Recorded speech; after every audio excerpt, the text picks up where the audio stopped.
All right, everybody. Hopefully that wasn't too loud. Thanks everybody for coming. I don't know how many people are here, but hopefully it's a decent amount.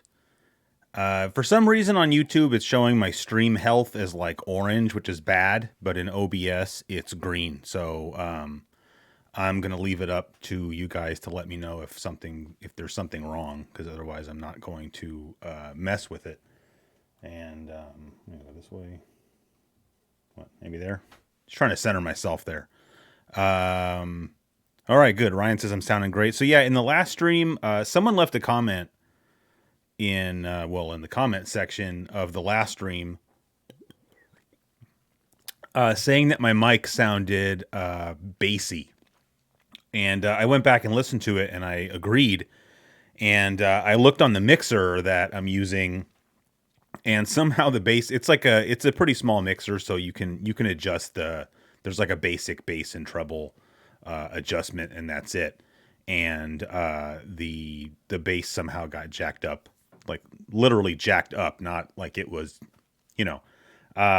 So now everything is just totally flat, and so now hopefully everything will sound good. I sound good in my little earbud things, so hopefully we're good to go. So I forgot exactly what I named the stream. I think it was the Jailbroken Mega SG in 1990, which is kind of a nonsensical thing to call the stream, but it's just that I had wanted to do a stream about the Jailbroken Mega SG, just because I know that there are at least a few of you out there that that have a Mega SG, and maybe you don't know if you want to jailbreak it or not, or maybe that sounds like scary or something. And so I just wanted to talk a little bit about how easy it is, and why you might want to do that. This stream is not, I always say this, but the stream is not sponsored by anybody. It's not sponsored by Analog or Smoke Monster or SanDisk SD cards. Or the other thing I'm going to be taking a look at tonight is the new 6-button Sega Genesis controller from Retrobit.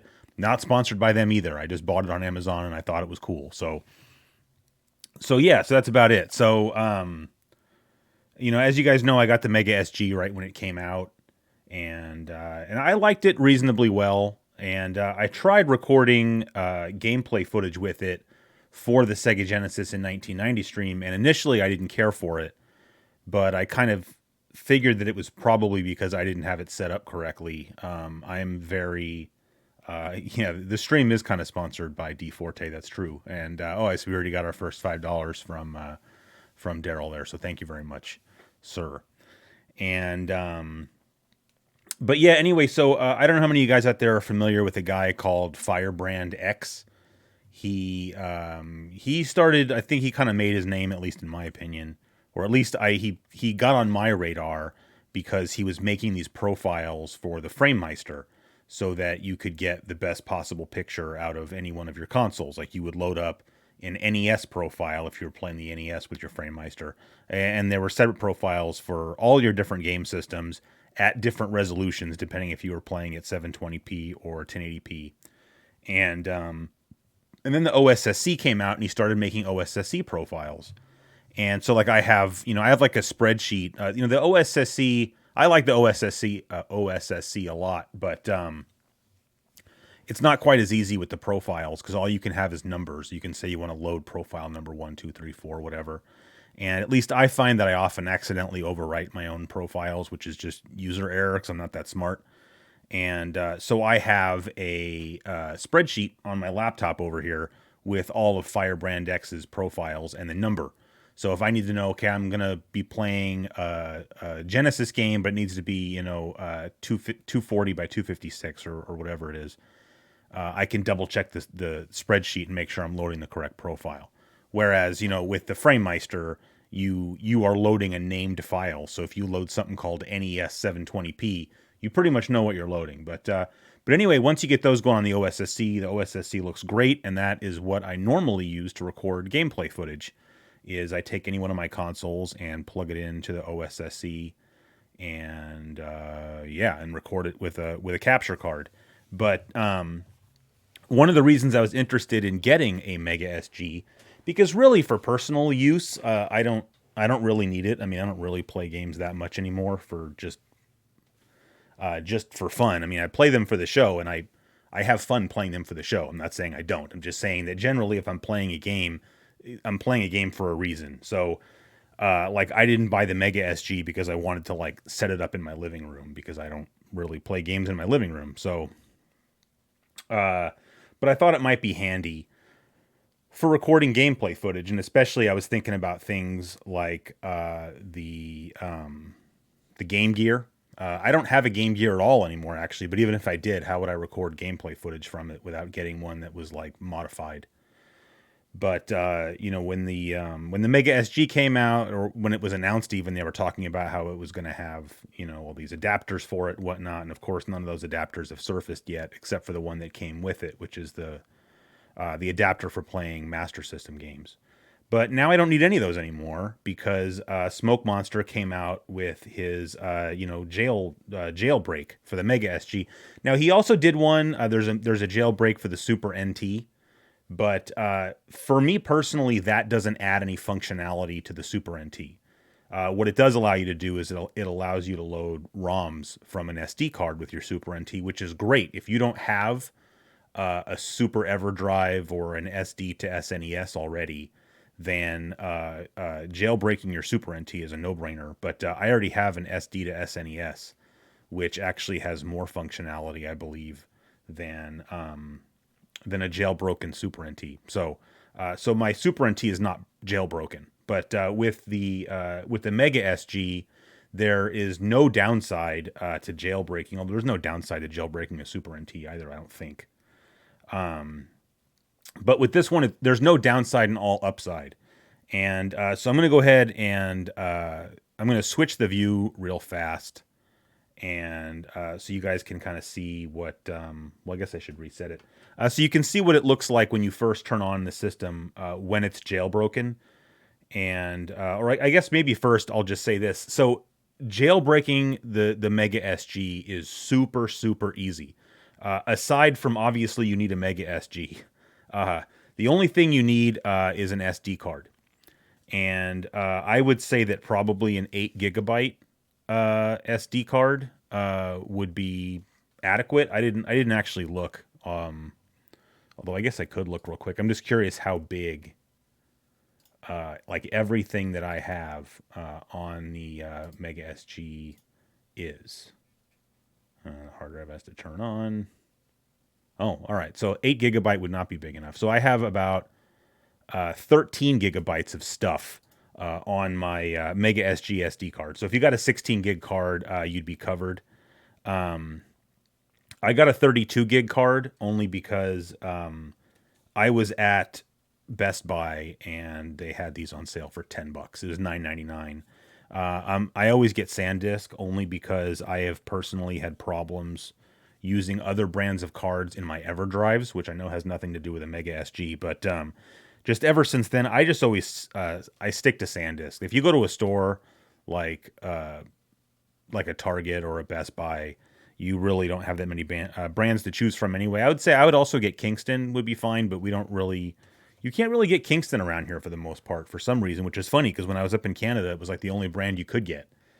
But like I've had Samsung cards before, and like my EverDrives do not like Samsung cards, so I don't get those. But anyway, so you need an SD card. It doesn't have to be anything special as far as the speed goes, which I don't really understand what that means anymore anyway, because this is a Class 10 card, which used to be the good one.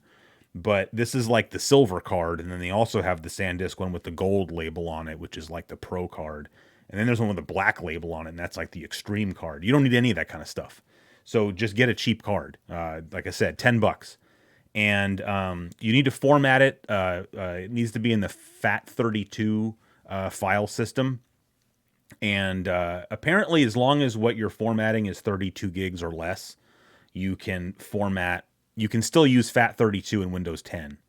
But anything bigger than 32 gigabytes, it won't let you format with FAT32 anymore. So, but all you have to do is download a third-party program. And let's see here. The one that I have is called Mini Tool Partition Wizard. Because I don't know, people said that one's good. I always worry about programs like that because you don't know what else you're getting when you download stuff like that. But that one came highly recommended, and my computer hasn't started acting weird. And Teresa says you can do FAT32 in Mac OS. Yeah, if you have a Mac, then you don't have to worry about. You can format anything you want FAT32. But for some reason, Windows won't let you format things in FAT32 anymore if they're over a certain size. But so it's not that big of a deal. So you get your SD card, you format it FAT32, and then you have to put the jailbreak file on there. So if you just go to Google and you just type in like Smoke Monster Mega SG Jailbreak, it'll be like the first hit. In fact, all I had to type was Mega SG, and Smoke Monster's Jailbreak was like the first result instead of the actual Mega SG website. But that's probably because Google put some cookies on my computer or something. But all you have to do is you download this bin file from Smoke Monster's GitHub page. You copy it to your SD card here, and you stick that in the system, and you turn it on, and it just does it. It takes like 4 minutes. So it's the only thing I would warn people. You might think it hung up or that something's not going right. Just don't touch your Mega SG. Like, just put it in there, turn it on. I think the LED starts blinking or something. Just walk away. Like, go make yourself a cup of coffee or something. And by the time you come back, it should have rebooted, and then it's jailbroken, and that's it. And then what you got to do is just turn off your system, take the SD card back out, and put it back in your computer. You delete that bin file that you put on there because now you don't need it anymore. And then you just load your ROMs on there. And if I remember correctly, I think Smoke Monster also has a little zip file you can download, or it might actually even come with the jailbreaking bin file. That it's a bunch of empty directories, but you unzip it to your SD card, and it basically puts all the directories there for you to put your ROMs in, so that it'll all be sorted out in a way that that makes sense. So. And that's it. I mean, really the hardest part is finding the ROMs. If you already have the ROMs, like if you have EverDrives already, or you have emulators on your computer so that you already have ROM sets, you just copy them into the directories that you created on the SD card. And if not, I mean, the best thing to get are the Smoke Monster ROM packs, but those can be hard to find. Sometimes they're up on the archive.org website. Sometimes they're not. And there's not like a public place where you can just go get them. So you just kind of have to ask around because, Smoke Monster, understandably, is trying to stay off the radar there.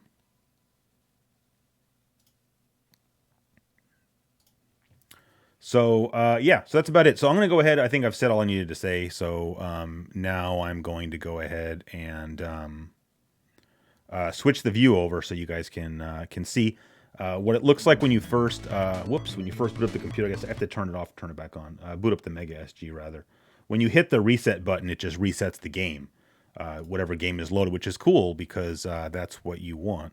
Yeah, Teresa, I don't know. This pompous guy was asking why guys like me have to post our faces or something like that. I don't really know. I posted a link to this live stream on the community page of the main channel, so we might get a few people coming in here that troublemakers or whatever. Okay, so anyway, now we've turned on the Mega SG, and it's already jailbroken. So now this is the menu that you're presented with, which is extremely similar to the menu that you would have anyway. There's like an analog splash screen that I turned off. And I changed the font because the default font is super ugly, but this one is pretty readable. And really, the main difference that I notice or whatever. Sorry to interrupt. Reeds Bud, I'm glad to see you. I lied to you, man. I told you that you had a postcard coming on the way to you, because when I said that, I knew that I was going to sit down and write out postcards. The postcard you sent me, you didn't put a return address, man. So just if you can just drop me an email and just give me your address, I would like to be able to put a postcard in the mail for you. So good to see you there. Okay. So the only difference, as far as I can tell, maybe there's something I'm missing with this menu, is now you have that cores option, which I'll tell you about that in just a second. So you have run cartridge, because you can still put a normal Genesis cartridge or a Master System cartridge if you have the adapter into the cartridge slot and play it like normal. So jailbreaking the system doesn't like somehow mean that you can't that you can't play normal games anymore. So, and then play Ultra Core, in case anybody doesn't know what that is. Ultra Core is this game that came bundled with the Mega SG. It's like it was an unreleased Genesis and Mega Drive game. And much like they included Super Turrican Director's Cut, or what it was, it Super Turrican and Super Turrican 2 with the Super NT, although those are both released games. In this case, with Ultra Core, you get an unreleased game. Orion says unreleased early DICE game. So DICE being the company, not the kind of game that it is. Ultra Core is very similar, actually, to Turrican.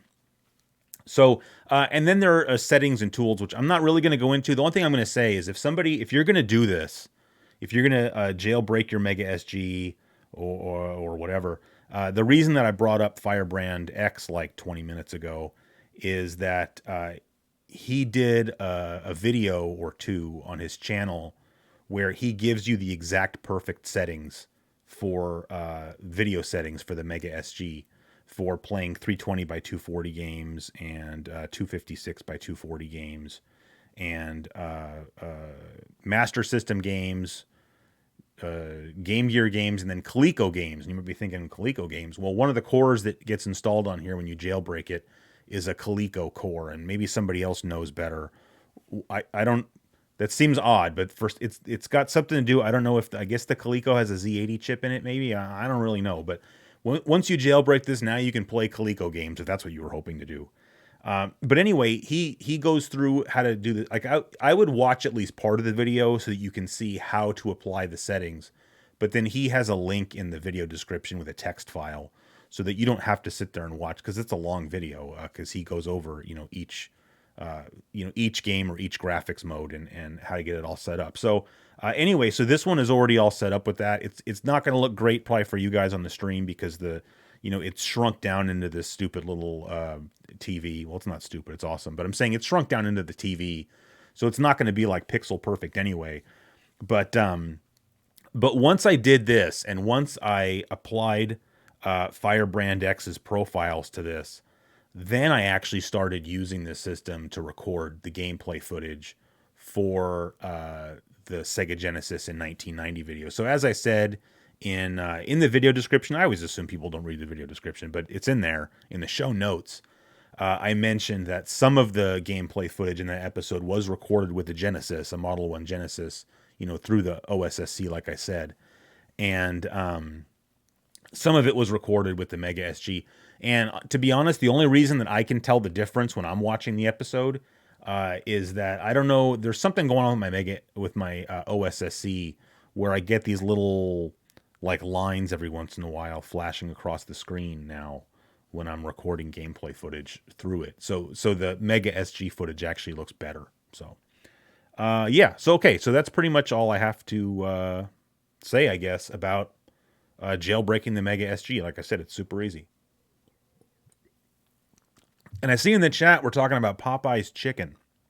Now, I have not obviously tried every fried chicken that there is in the country, but I've had KFC because everybody has, and I've had Church's, and I've had Popeyes, and I've had some local stuff. And Popeyes Chicken is way better than KFC. The biscuits, especially, that might be the best part. The biscuits you get at Popeyes weigh like a pound each. That's not literally, but I mean, there's a lot of butter in, and not to say, KFC's biscuits are fluffier. So, I mean, it's not bad. In KFC, I love the coleslaw at KFC. Like, you could put that in a 5-gallon bucket and just strap it to my head. But overall,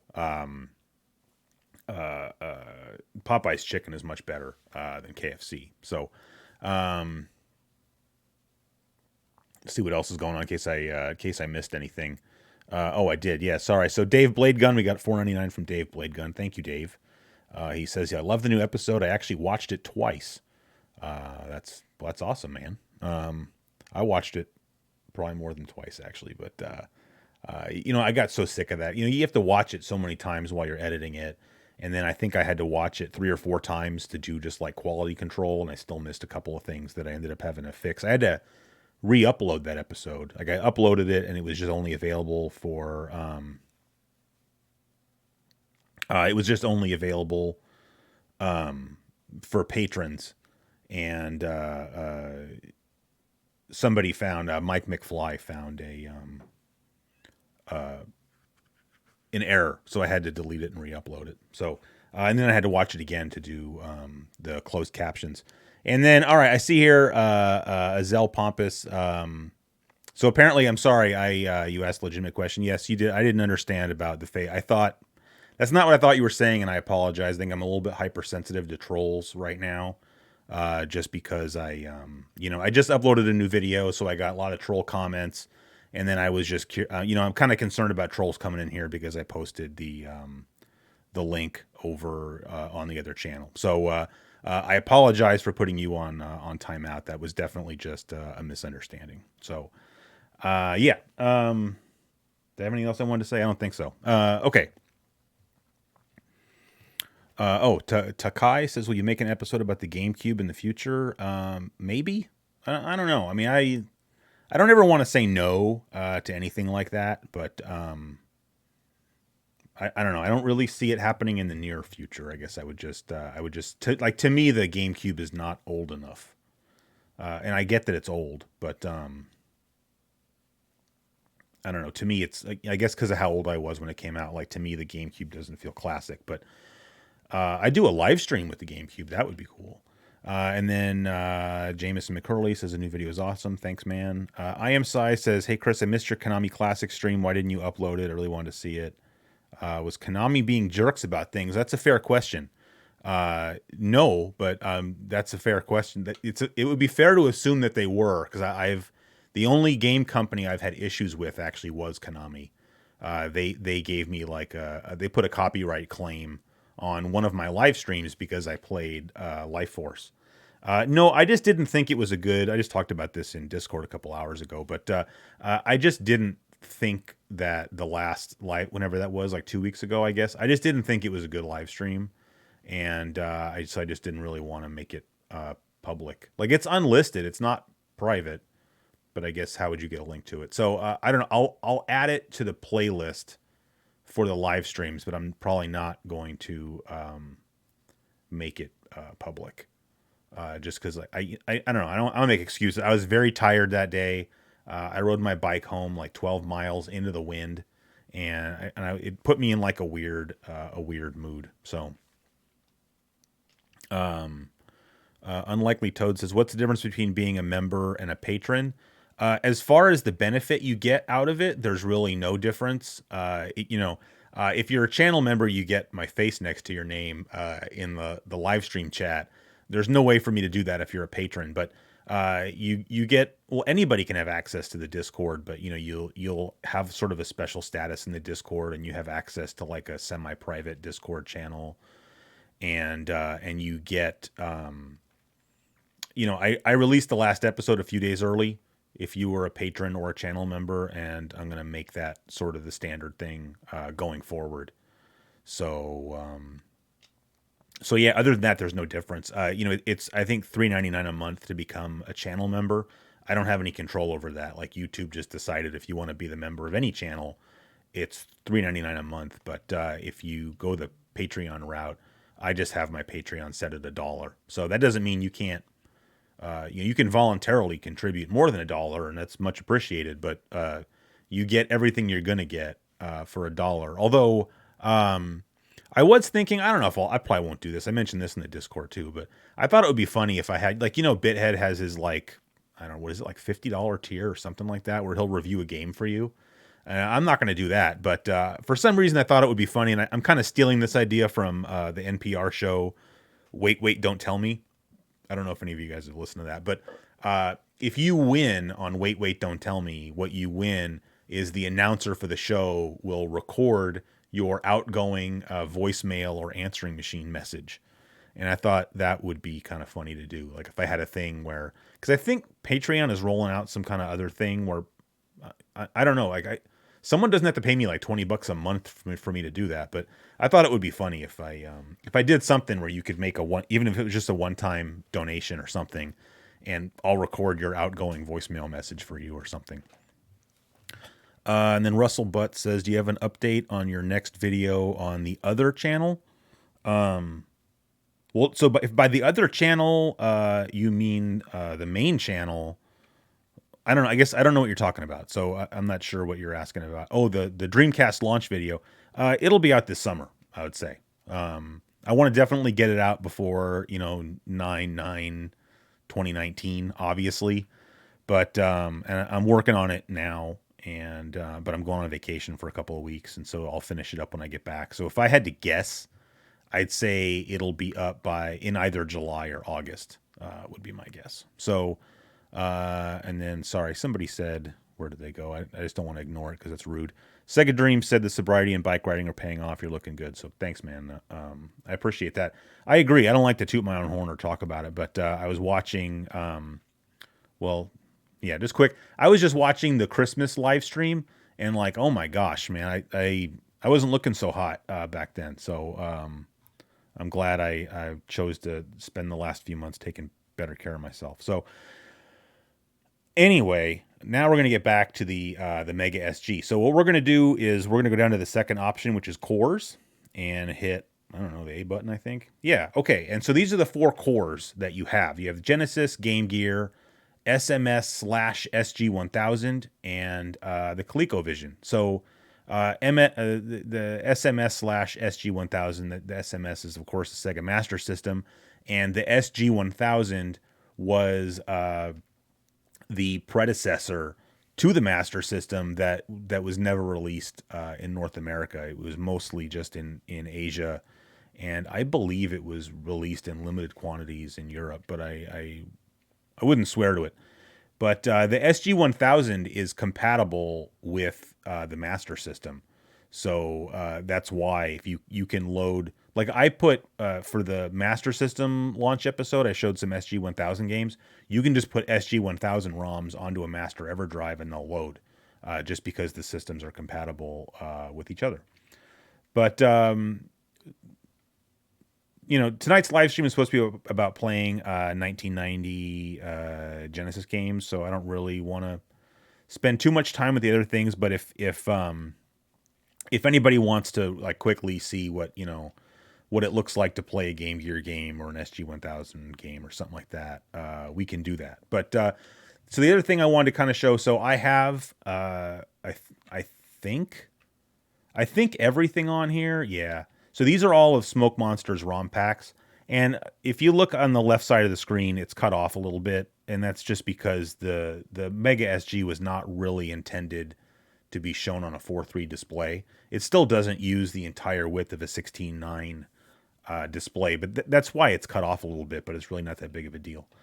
But so we go back here. You're going to leave. Yeah. We go back to Genesis here. So it gives you this warning message, and you can shut this warning message off, but I leave it on just because, as I've said many times, I'm stupid, and I'll forget. And basically all it's telling you is that if you're playing a game or you're going to save your game, like let's say you're playing Phantasy Star 2, when you're done playing it, you need to exit out of the game to this menu system, which you do by pressing down and start, unless you have one of those 8-bit DOE controllers that has a dedicated button on it you can use to exit out. But it's when you exit out to the menu is when it writes the data in the save RAM or whatever. That's when it writes it to the SD card. So if you save your game in the game and then shut the system off, you just lost your game save. So I leave that up there just because I don't ever want to forget. So somebody asked about 1990. Yeah, it's Genesis 1990, not Mega Drive. But one thing I wanted to show first I thought was cool. So again, this is the Smoke Monster like Mega EverDrive pack, the whole pack. And so one thing you'll notice is that number 3 here is the 32X. So the 32X ROMs are in here, but the Mega SG will not play 32X games. So if you try to load one of those, it just won't load. But I figure, maybe we'll get lucky and later they'll add 32X functionality. So they're not in my way. So I just leave them on there. And so you see you've got, 3 directories full of US games, which is really just North American games, European versions of games, Japanese games, other regions. So other regions you can see Asia, Australia, Brazil. So that's if one of those regions got a special version of a game, then that's on here separately. And then unlicensed. So it's kind of funny because I needed to record gameplay footage of that Ishido game, Ishido Way of the Stones, and I couldn't find it in with the US games. And then it dawned on me, well, it's an unlicensed game. So along with all these crazy, hacks or homebrews or the kind of games that you would get if you got some kind of like 1001 cartridge or something. That's also where all of Accolade's games are, which made me kind of sad.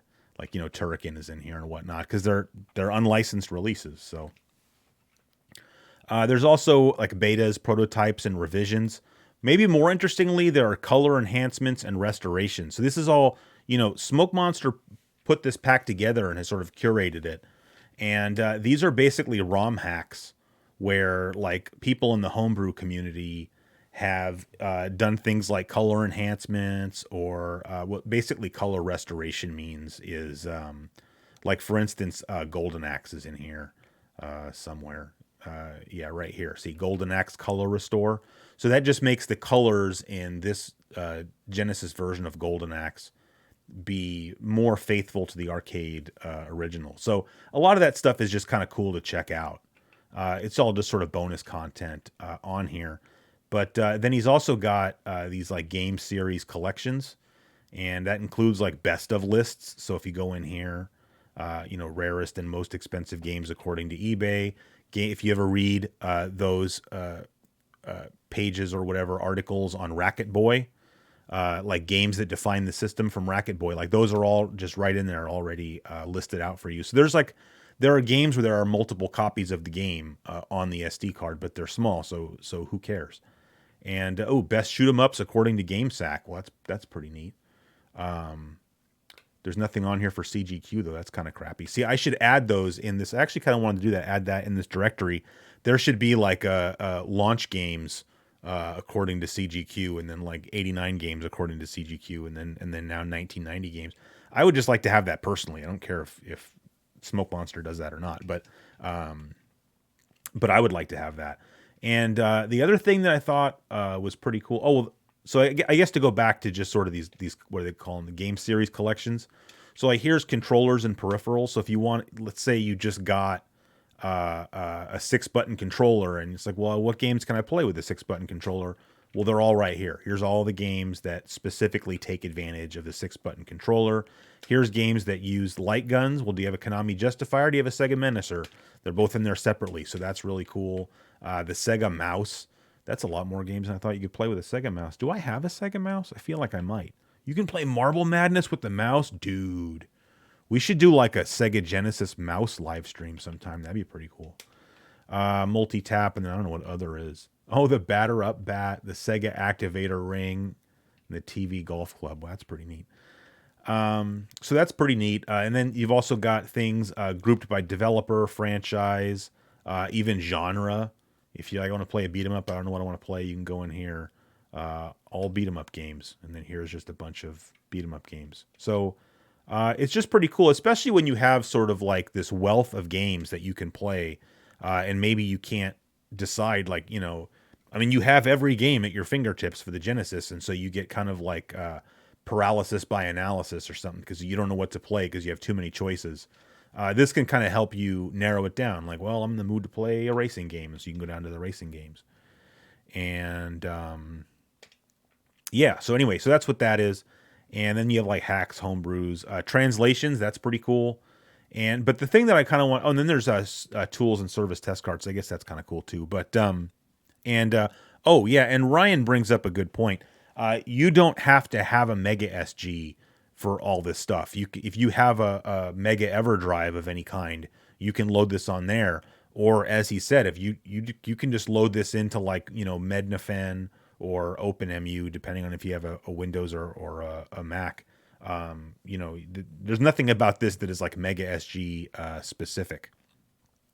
Luke Hawkins says he's finally had a chance to watch a stream. Well, welcome, man.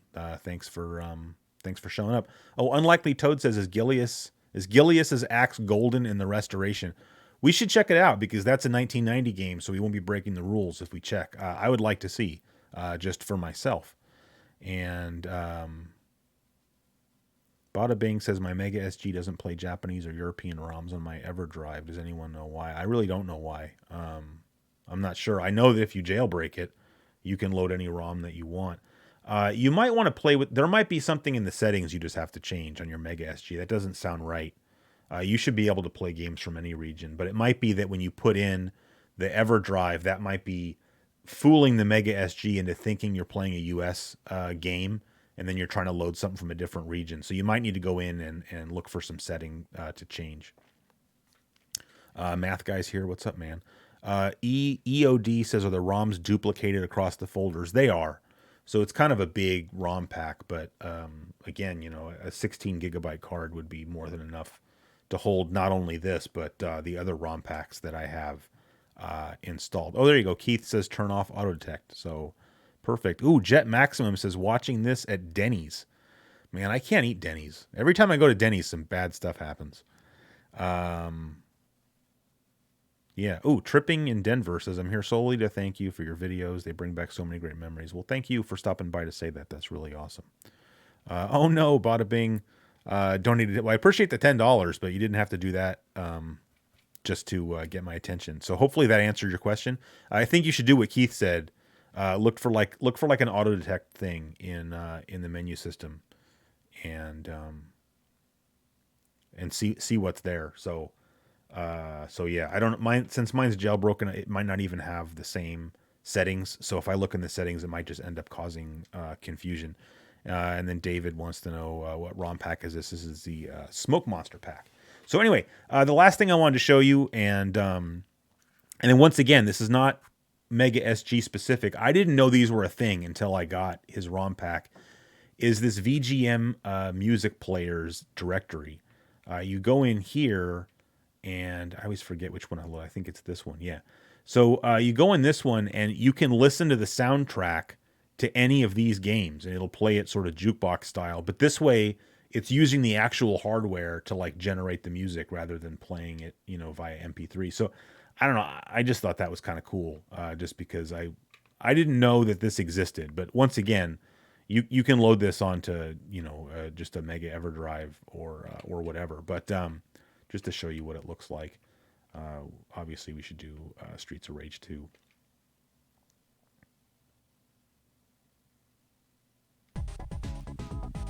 Yeah, so the one thing I don't understand is sort of the order in which it plays the songs, because it doesn't seem like it's really playing them in proper order. But you can hear it playing in the background. Hopefully that's not too loud. But and then you just use left and right to skip through the tracks, so you can just like skip through. Gotta get the.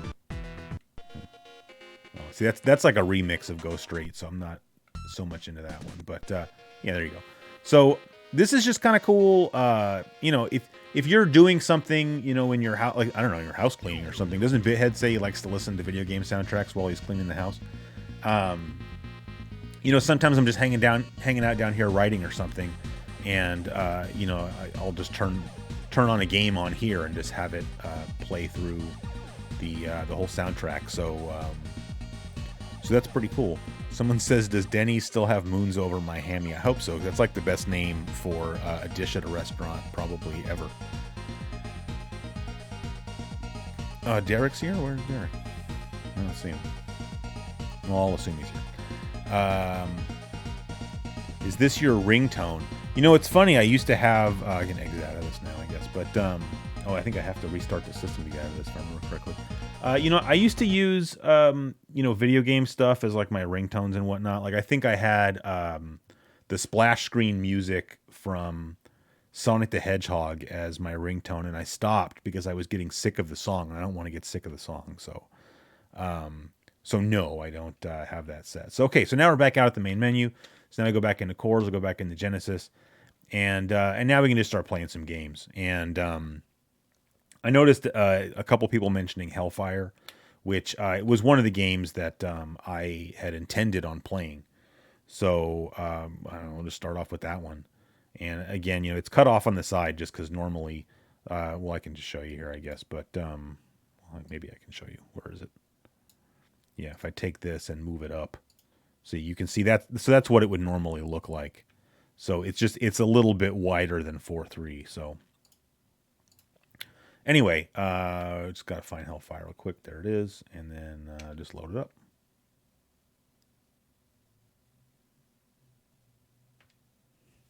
I got another $5 from D Forte. Thanks, man. Rygar soundtrack honorable mention.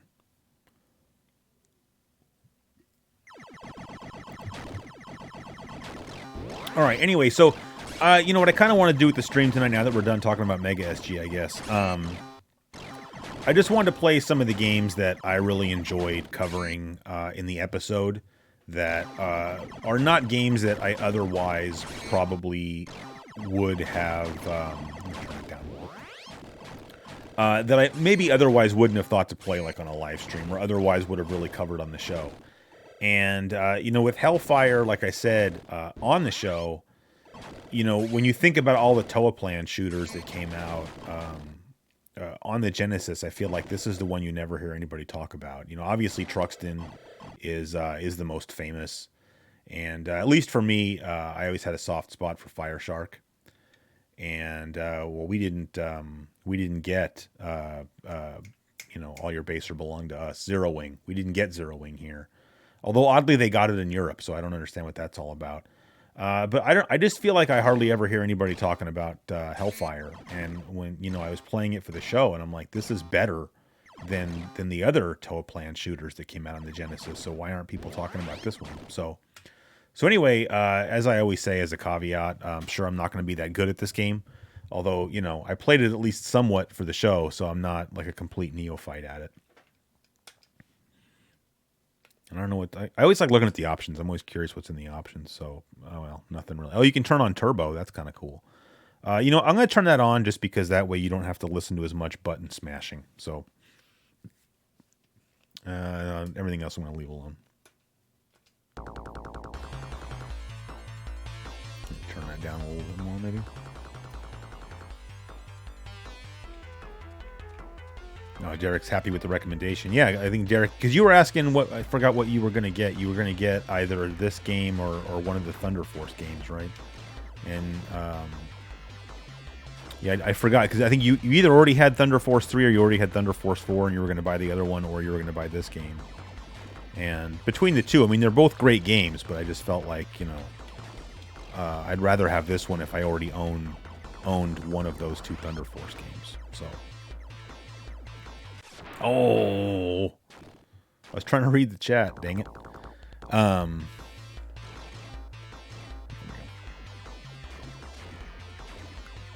Silverhold is asking. I don't know if you're asking me what my favorite Genesis game is, or if you're asking the chat.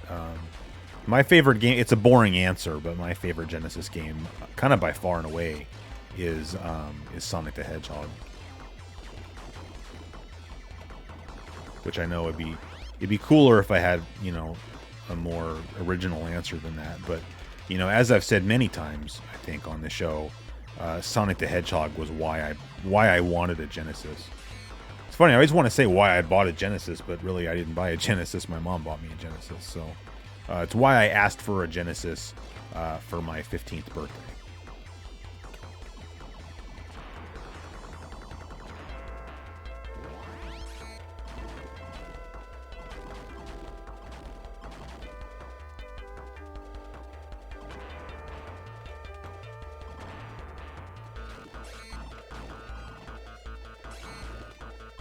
You get a little friend. I don't find this little friend to be particularly helpful, to be honest, but oh, dang it. That doesn't mean he's not nice to have. Yeah, for me, Streets of Rage 2 would probably be my second favorite Genesis game, so get out of here.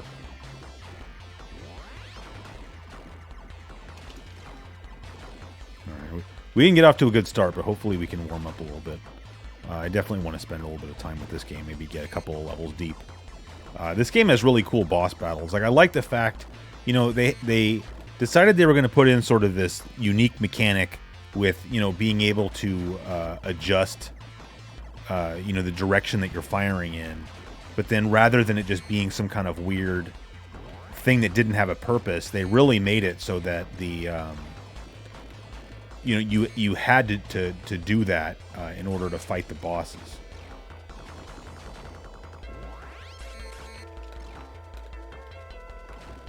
Take off.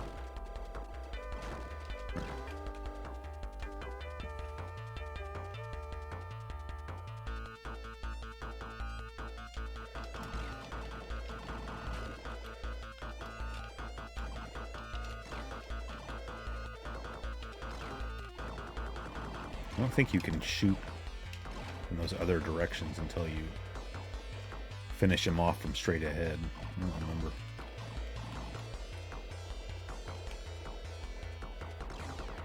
Yeah, so you can't do anything on there. Oh no, I can still shoot from the side.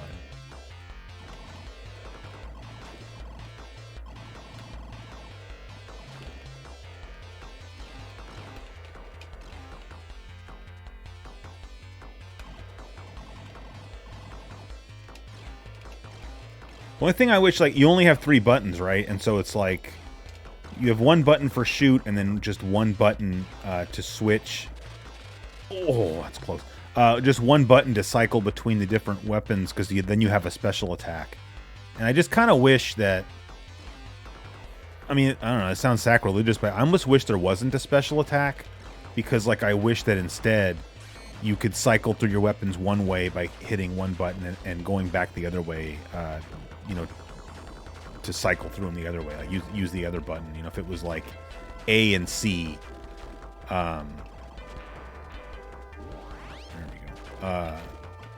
just because sometimes I feel like you need the weapon that's right before the one that you're using, but now you have to cycle through like 3 weapons to get to it. And I guess you get used to it as you kept playing, but I don't know. Yeah, because I guess in this game I always kind of forget that I even have the super weapon, so I end up not using them and they go to waste. But that's my fault for not playing the game properly, I suppose. Oh, crap. Game over already, damn it. Well, we got 99 cents twice from Mark Bessert. Thanks, man.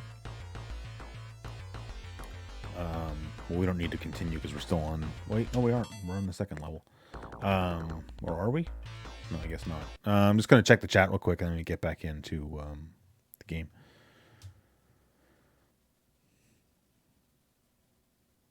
Okay, good. Silverhold said Sonic was a good answer. That's good.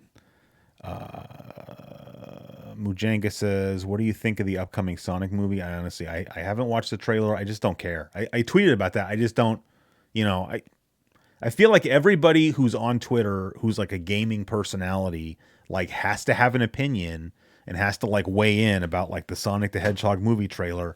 And it's just like, I'm not trying to be Mr. Cool Guy who's like on purpose not paying attention. I just don't care. So that's why I haven't watched the trailer, and I'm sure if the movie comes out or whatever, I'm not going to watch that either. So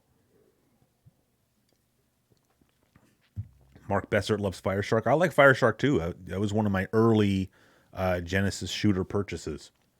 I just think it gets too easy when you can get your ship fully, or your plane rather, fully powered up. I Am Psy says this music apparently uses some trick with the original Model 1 hardware that doesn't sound right. Later Genesis is... It'd be interesting to see.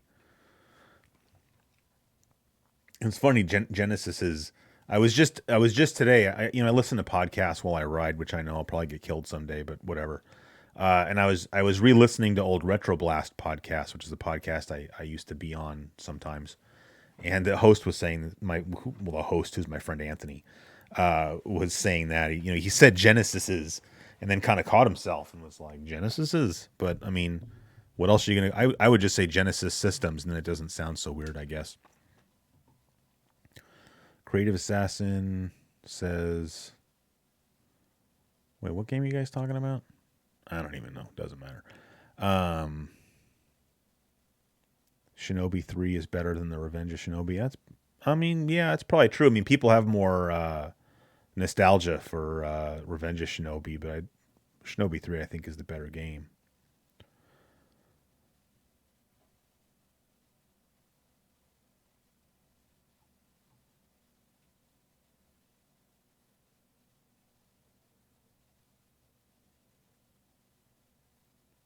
Sorry, I'm still scrolling. Oh, hey, Nito's here. He says, thanks for the last CGQ video. Yeah, man, you're welcome. Oh, Rick Machio's here, too. What's up, Rick Machio?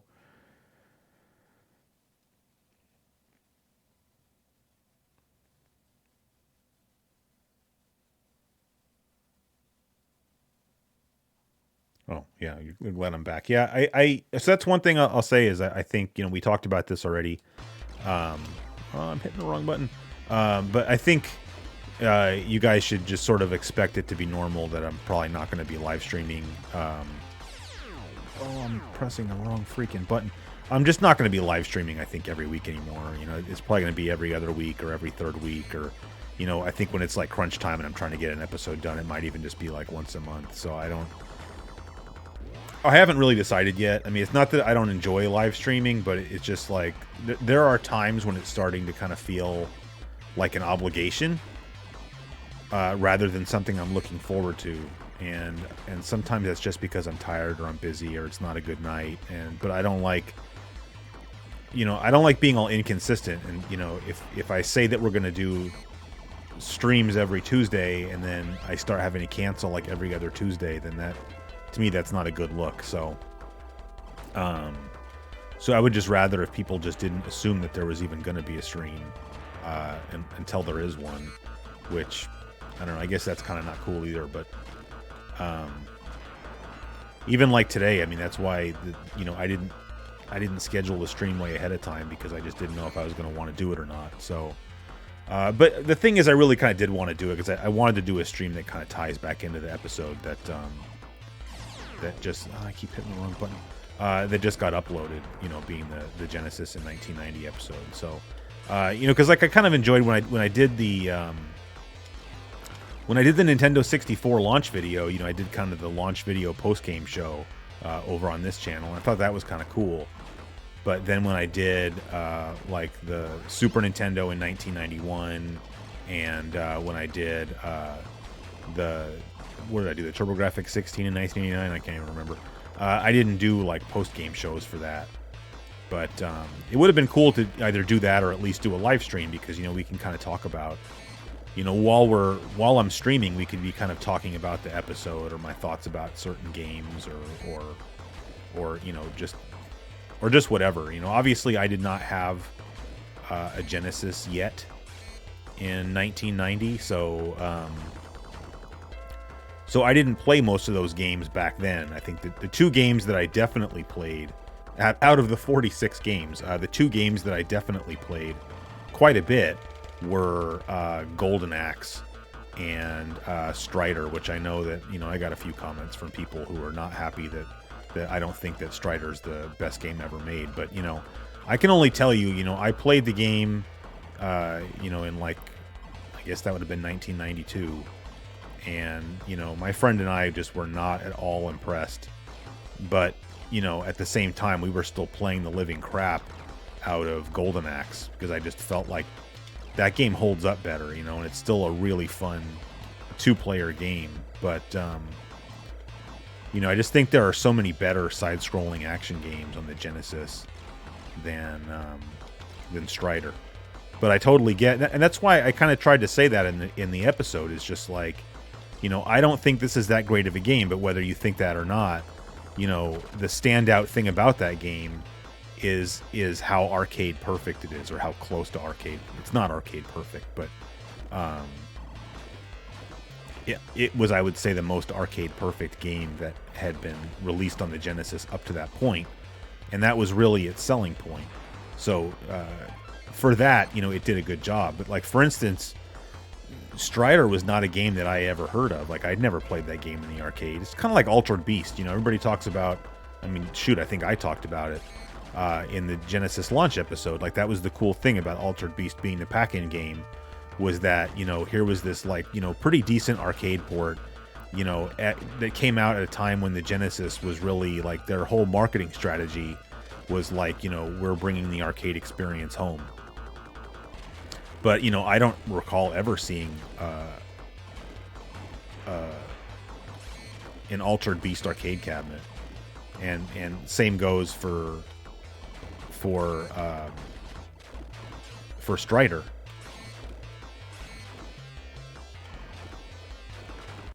Damn it. I knew that was going to happen.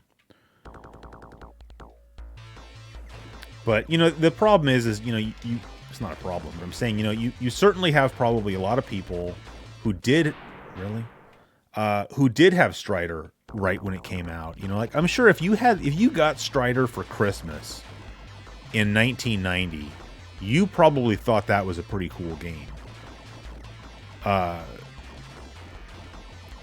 And that's going to color your opinion of it, even now, right? I mean, I'm the same way. I mean, any game that I'm like nostalgic for or whatever, I'm going to be really apologetic when talking about, well, it's not a good game, but, whatever. Because you have sort of your own love for the game because you had it back then. But I just think, when you look at it's not fair to try to compare Strider to the rest of the Genesis library, but I think it's certainly fair to compare Strider to the rest of the Genesis library up to that point. And when you look at all the games that were out for the Genesis in, by late 1990, which I think is when Strider came out, right? It was in like the fall of 1990.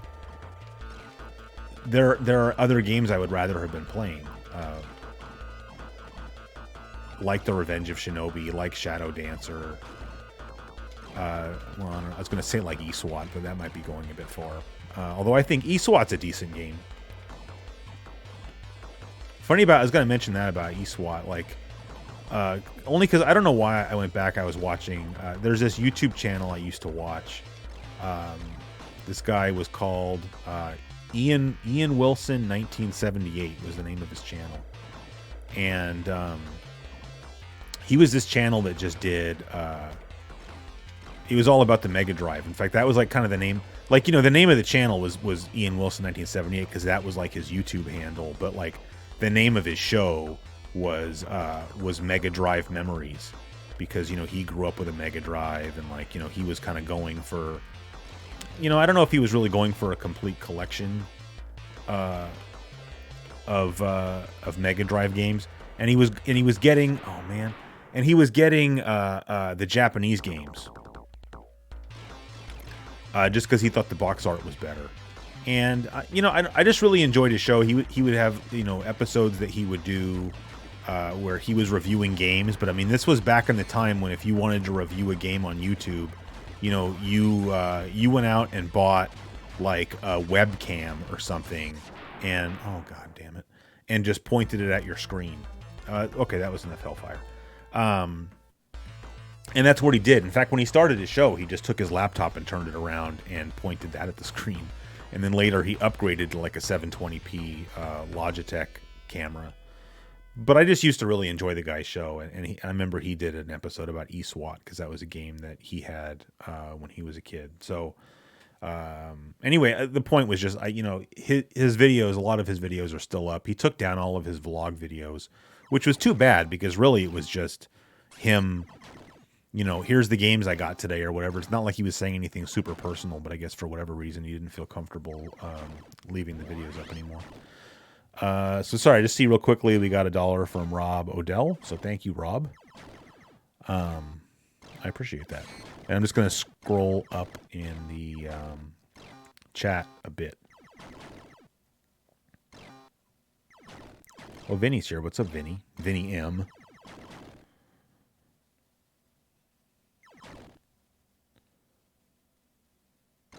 Just as long as we eventually get to see Crystallis with Corey. We're going to see some. It was Corey's idea, so I'm going to hold him to it. Whether it's Crystallis, or I know you guys mentioned Beyond Oasis, or I was thinking Crusader of Senti would be cool. I also mentioned on Twitter that I would like to do, because on Flashback, which speaking of that, I'm going to record a new episode of Flashback, and the next sort of mail/pickups video, both either this week or this weekend, and I'll upload the flashback episode first because I realize it's been a while since we've had a flashback episode, and then I'll upload the other. I mean, I've bought some stuff that'll be cool to show, but I've also got a stack of postcards and a bunch of packages from you guys, so that's probably going to be a pretty long episode. But people seem to enjoy it. But what I was going to say is that as far as the flashback episodes go, we're still talking about, or going to be talking about computers. And I have so many more computer games that I want to talk about. And one of those is Day of the Tentacle.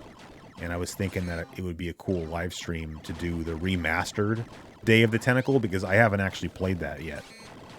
I bought it on GOG or whatever one time when it was on sale, but I've never even fired it up. But that might be, I don't know if Corey played that game back in the day or would want to sit in for something like that. But if not, like I said, Crystallis or whatever, I'm kind of open to whatever. That would be cool because I've never played it, or at least not played it for very long. So.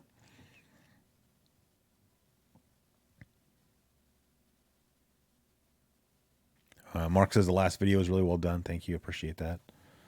All right. Some other people said Strider sucks. So Bones Jackson gives Strider a 6.8.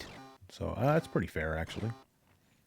Yeah, it's not a matter of necessarily streaming not being as enjoyable. It's just, it turns into like a have to. Like once you say, oh, I'm going to stream every Tuesday, like sometimes there's Tuesdays when I don't want to, and so it's just like, and then if I'm doing it, I don't know. Usually when I start streaming, I'm into it, but I don't know. I would rather do it when I feel like, yeah, I really want to stream tonight, because I think that ends up being a better stream for you guys to watch. Yeah.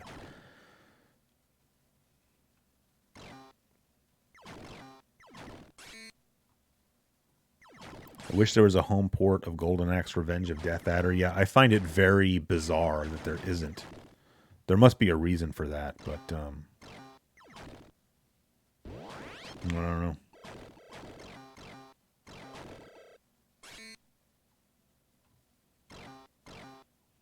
Sorry, I'm still getting caught up.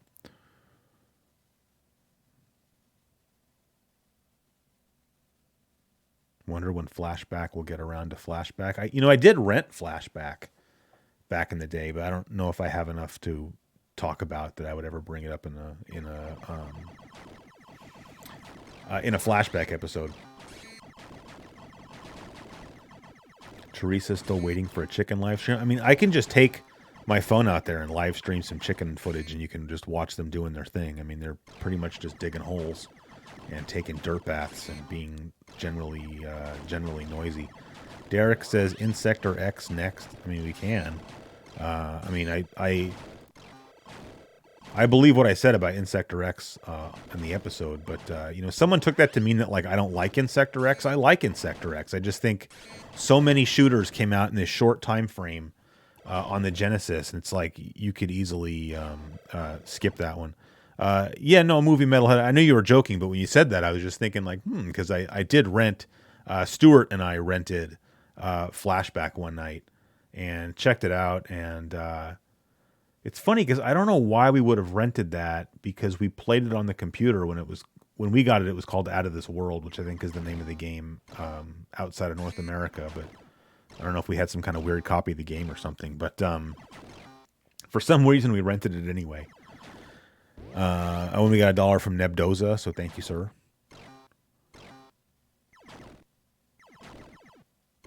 All right, David Green's here. What's up, man? Okay, so that was enough of this game. So now we want to play a different game. So we have to turn the system off and turn it back on, right? No. So right now I'm just using a standard 3-button Genesis controller. We just hit down and start. And that... So it's weird because the game still registers the start press. So that's why it went back to the title screen there. But now we're back in the menu system here, and so now we can load up a different game. So if you hit B, you would go back to your main list of ROMs. If you hit B again, then it goes out to now you're in like the root directory of the SD card. But if you want to load a game from a different system, you have to load the other core. So you can't just back out here and go into Game Gear and load a game. That doesn't work. But do I have to leave the file browser? No, I don't want to leave the file browser. Okay, so we go back into Genesis. So we were already in the right folder, so we just go back into that folder. And so I'll play a little bit of Insector X, but not much. Sorry, it's hard to read because it's cut off. There it is, Insector X. And so now it's just going to load the other game. As far as, I don't think this supports save states that I know of. Somebody can correct me if I'm wrong. No, I don't want to do that. Oh yeah, back to game. C is to go back to the game. That seems like it's cut off in a weird place. Isn't it? Let's see here. Hold this down.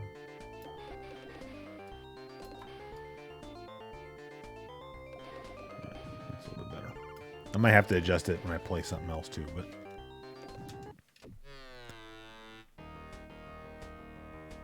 Okay, Russell says, yeah, there's no save states. So, EverDrive X7, yeah, it does have save states. So, yeah. Oh, and Rob says, sorry, I didn't see that Rob put a message. He says, hey, Chris, you're the only person I watch stream on YouTube. Here's another $1 for my YouTube premium. Thanks, man.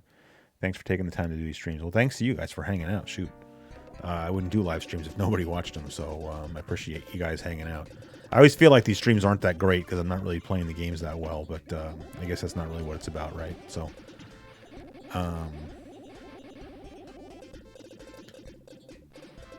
yeah. Oh, yeah, and Metal Matt's right. Save states on the X7. It is iffy. Something about anytime I feel like you load the in-game menu on an EverDrive X7, it feels like maybe it's going to work, maybe it's not. I don't really know. Like, I like EverDrives and everything, but I don't know. Sometimes, like, I can't get like Buck Rogers to save on my EverDrives, as we had that problem when we were trying to do a playthrough of that game. But yeah, like I think that now that I have this, I kind of feel like this has taken the place. Like I don't know what I would really use in EverDrive. I guess if for some reason I really wanted to record something using original hardware, which I'm sure is going to come up sometimes. Dang it. Then I'm not going to get rid of my EverDrives or anything, but something about just the way this one works, and I don't know. This feels like it's better. Maybe a little bit of a power up.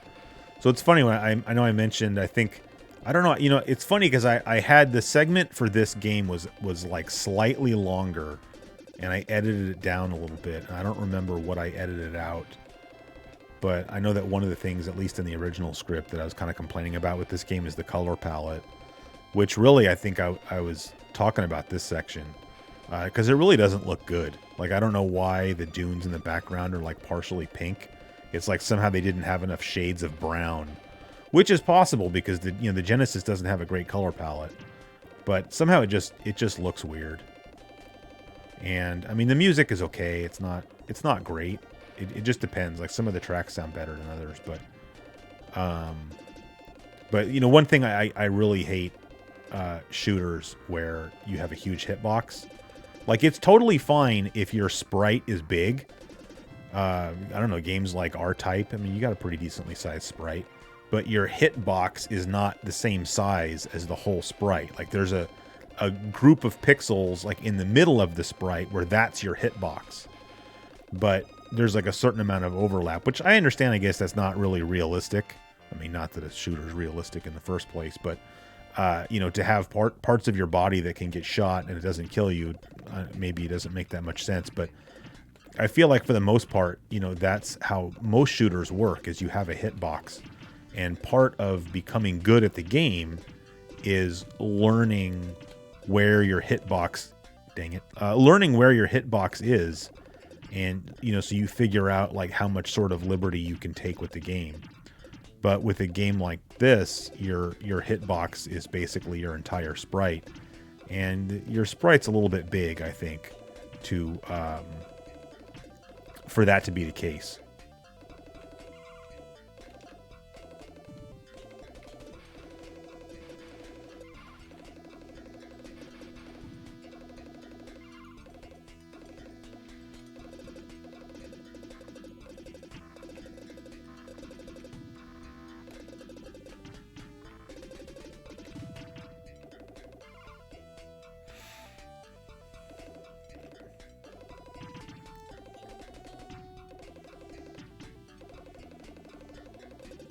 Oh yeah, I saw someone mentioning. I don't know what the 32x talk is all about, but that actually brings up a good point. Like if I want to record 32x footage, I still have to use the original hardware. So, I'll continue once. But I mean, like I said, I didn't really buy this thing thinking like, oh, this will replace my Genesis systems, even for recording gameplay footage. I don't know. It's just, I guess it's just kind of more convenient for recording gameplay footage, just because I don't have to mess around with upscalers anymore. There we go. I forgot that in this game you can't crash into the walls. So like, oh man, so you just gotta push up against the wall when you get in there.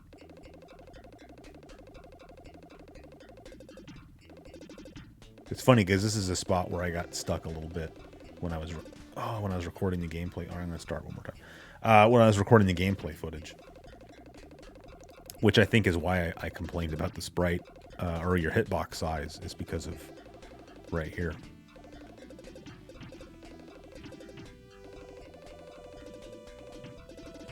I mean, this is just an area where I think you have to memorize the game a little bit, which is fine. You know, it's a comment that I think I often make about games, you know, on the show, is that like, well, this game requires a lot of level memorization, like R-Type or something, you know, but like, that's not necessarily a complaint. It's just more of an observation. It's like, that's, especially with shooters, like some of them just require, you know, level memorization. It's just part of the game, right? And you're only going to learn that through trial and error, which when you're playing at home is not a big deal, you know, but I think that when it's an arcade game and, you know, you're having to, you know, pump in a lot of quarters, I froze. When you're having to pump in a lot of quarters just because you need to memorize the level, there's something about that maybe seems a little bit lazy. Like it's sorry, I'm getting sloppy. Like it just seems like a lazy way to turn a game into a quarter muncher. You know, like I always feel like, in theory, and obviously this is not realistic, but in theory, you should be able to sit down and beat a game, the first time through. Just because, and like I said, it's unrealistic because nobody's going to be able to do that. But it shouldn't come down to like having to know that some bad guy is going to jump onto the screen from like some certain location or something, and if you didn't know that, like the only way to know that is to get killed by the guy, and like now you know for next time, because you know when you're a kid and you know you only have a finite number of quarters in your pocket, you know you shouldn't have to pay a bunch of money just to like learn where all of the unfair deaths are in a game. Froze again.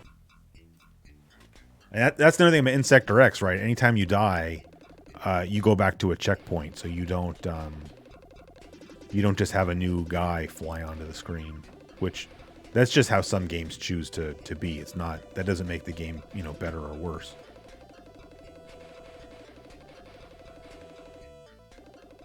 Let me take a break for a second and talk to you guys and drink some of my fake beer.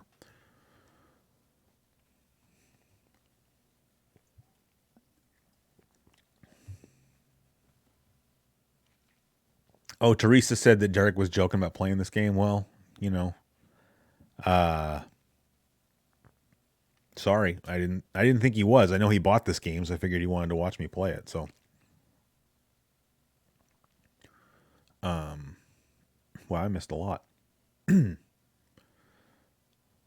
says I bought this like 7 years ago at a local shop for about $10-15. I know I mentioned this when I did my Genesis collection video, but I actually got my copy of Insector X for free because my wife's coworker gave it to her to give to me. He found out that I was into old games, and he had like, in fact, I have a couple games that he gave me.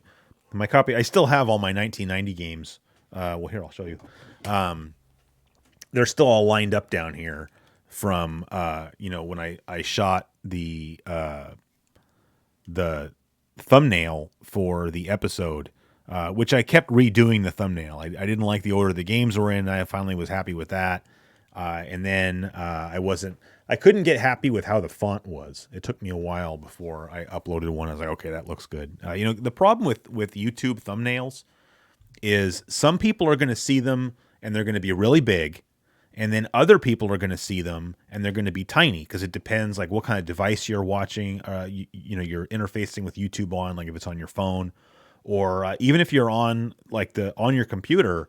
If you're on the front page of YouTube, the thumbnails are really small, so like you have to design a thumbnail that looks good if someone sees a big version of it or sees a small version of it, and it makes things complicated. But anyway, yeah. So the coworker guy, the games I remember getting from him are Insector X and Blockout, and I only have Blockout down here because I had to take the separate. What wasn't a picture; it was footage of the EA games, and so I just brought down a variety of EA games to show.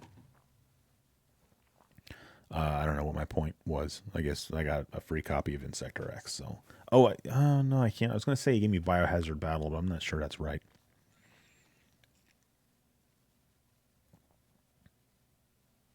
Mark says, you in that damn hat. Got to get you a Red Wings cap. Yeah, I used to have a Red Wings cap. I don't know what happened to it. I don't know. I just feel like I've been wearing like this hat ever since I started the show. And so there's just something like to me about, this to me is like my signature CGQ hat. I mean, it would be kind of cool, I guess, to have a bunch of different hats. I don't know. It doesn't like, guys like RGT85, I guess, kind of maybe do that. But I don't know. I just figured this is kind of like my signature hat. No to the Red Wings. No, I think yes to the Red Wings.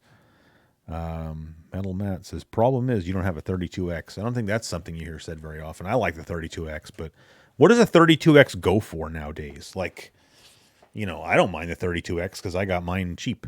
But if someone paid a lot of money for that, then that would not be cool.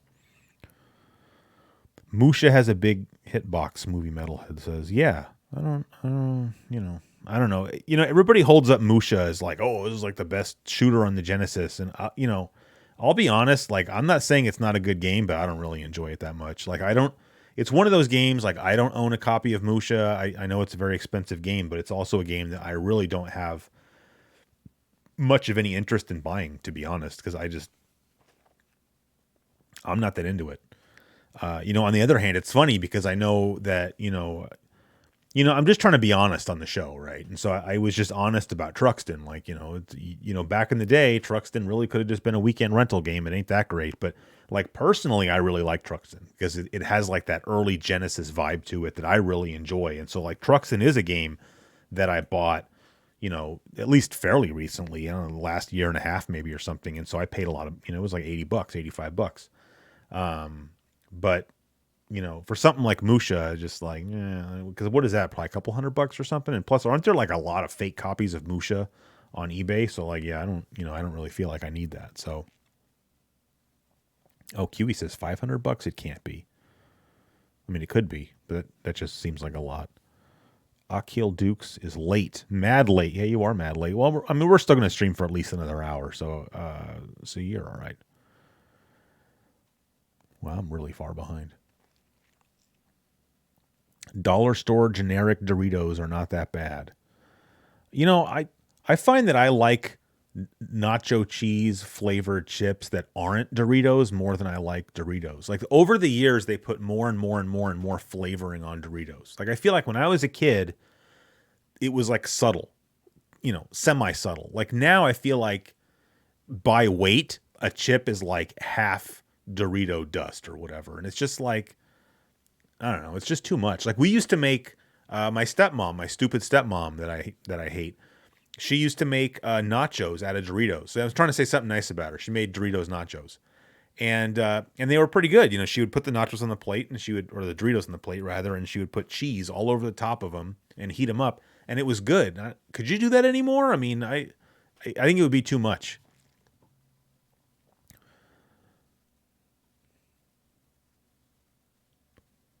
Walmart makes a good zesty Italian dressing. I don't know what that has. I don't know what that has to do with Dorito. Maybe I missed something. You know what we used to get? I remember when we first got a Walmart in my town where I grew up, and it's funny because I think we didn't even really know what Walmart was. It's funny because it was a pretty big sized town, but like when I was growing up, we didn't have things like Best Buy or Walmart or whatever else. So when we got those, you're like, whoa, we have that now, you know? And so we got Walmart. And I just remember that my friend lived right near Walmart. And we used to go over there and they had like, you know, the Sam's brand, like the store brand, cheese puffs, you know, like Cheetos cheese puffs, but they were like the Walmart cheese puffs. And, you know, you got like a garbage bag sized bag for like $2 or something. And we liked those a lot.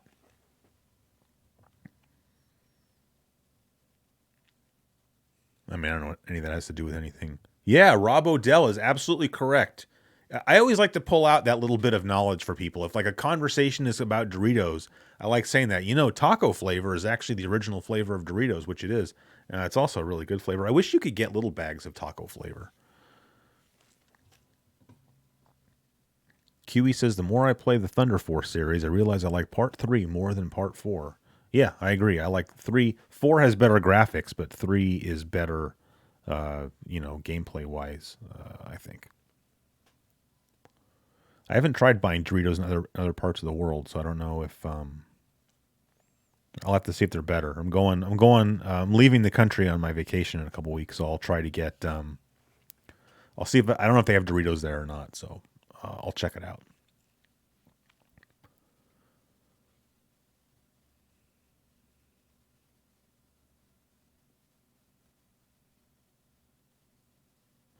$21 Degrassi Street. I don't know if that question is for me or not. Did you buy the TurboGrafx or the TurboGrafx? Did you buy the? I assuming you're talking about Thunder Force 4 vinyl. You just put TG4 instead of TF. Um, I'm not really into buying all these video game soundtracks on vinyl. I don't really understand the. I guess the appeal is there for having something physical, but to me, the point of buying music on vinyl is that you buy music that was recorded on analog equipment and was mastered on analog equipment and is then being pressed onto analog media so that it's not being digitized or compressed or anything like that. So like I don't buy a lot of new records because those were recorded digitally, and so then what's the point of putting it on vinyl? I don't get it.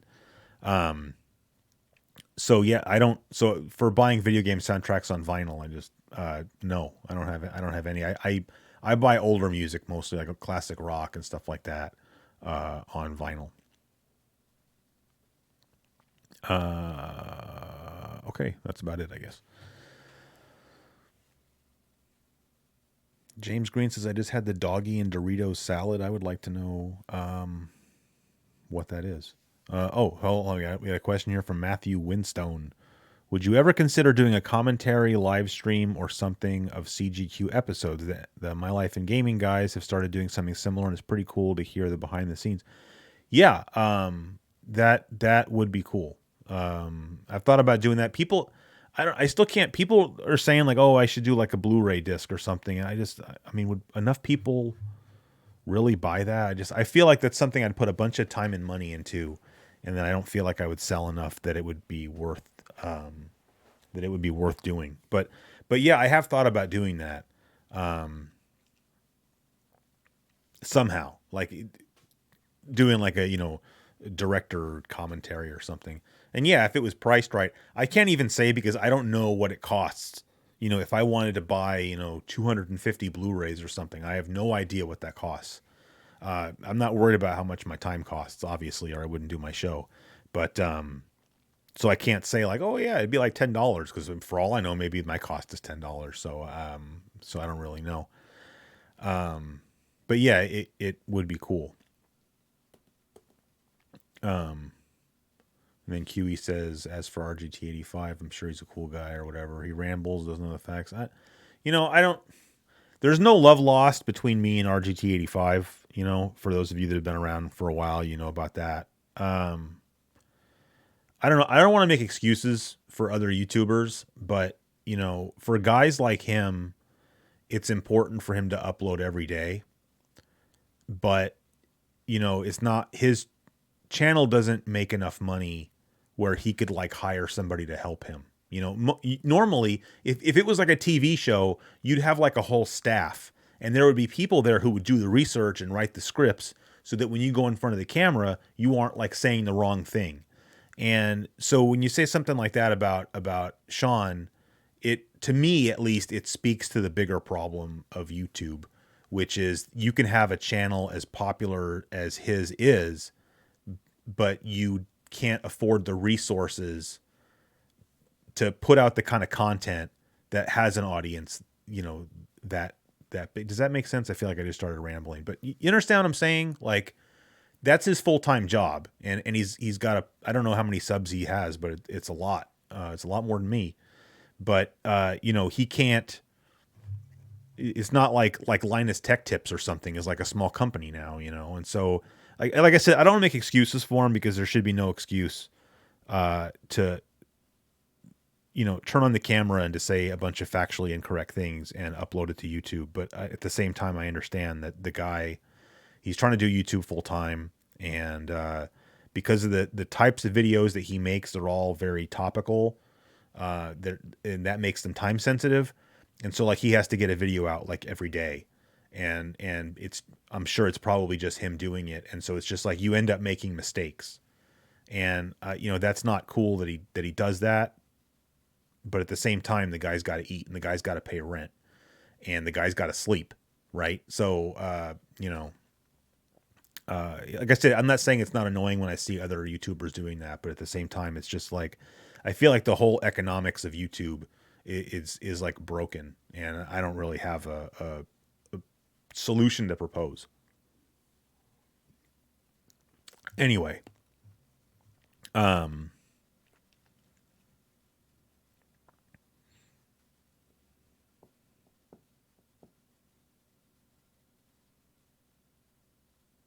you could just do this setup here for the commentary. Yeah, I mean, I could. Well, I probably wouldn't use this one. I would use this one. Now that's the wrong size, obviously, but you know, that way it's in 16:9 or something. So, you know, I don't know. I would definitely be willing to try it. I would probably just try it on my own. Like, I'll just record one. I mean, I don't even know if I would have interesting stuff to say about my show, but I don't know. But I'd be willing to check it out. So, or check out the possibility of doing that. And I guess if I did that, I'd probably upload those over here. That looks terrible in the big screen window. Well, it wouldn't if I go back here on console stream, because then you select this and you make it the proper size. And now it doesn't look quite so bad. Anyway. And again, you know, I'll just say thanks to Yura for making these for me. All right, back to that. Okay.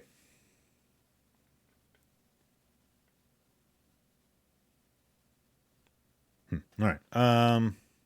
Oh yeah. So I just want to take one more crack at this jackhole.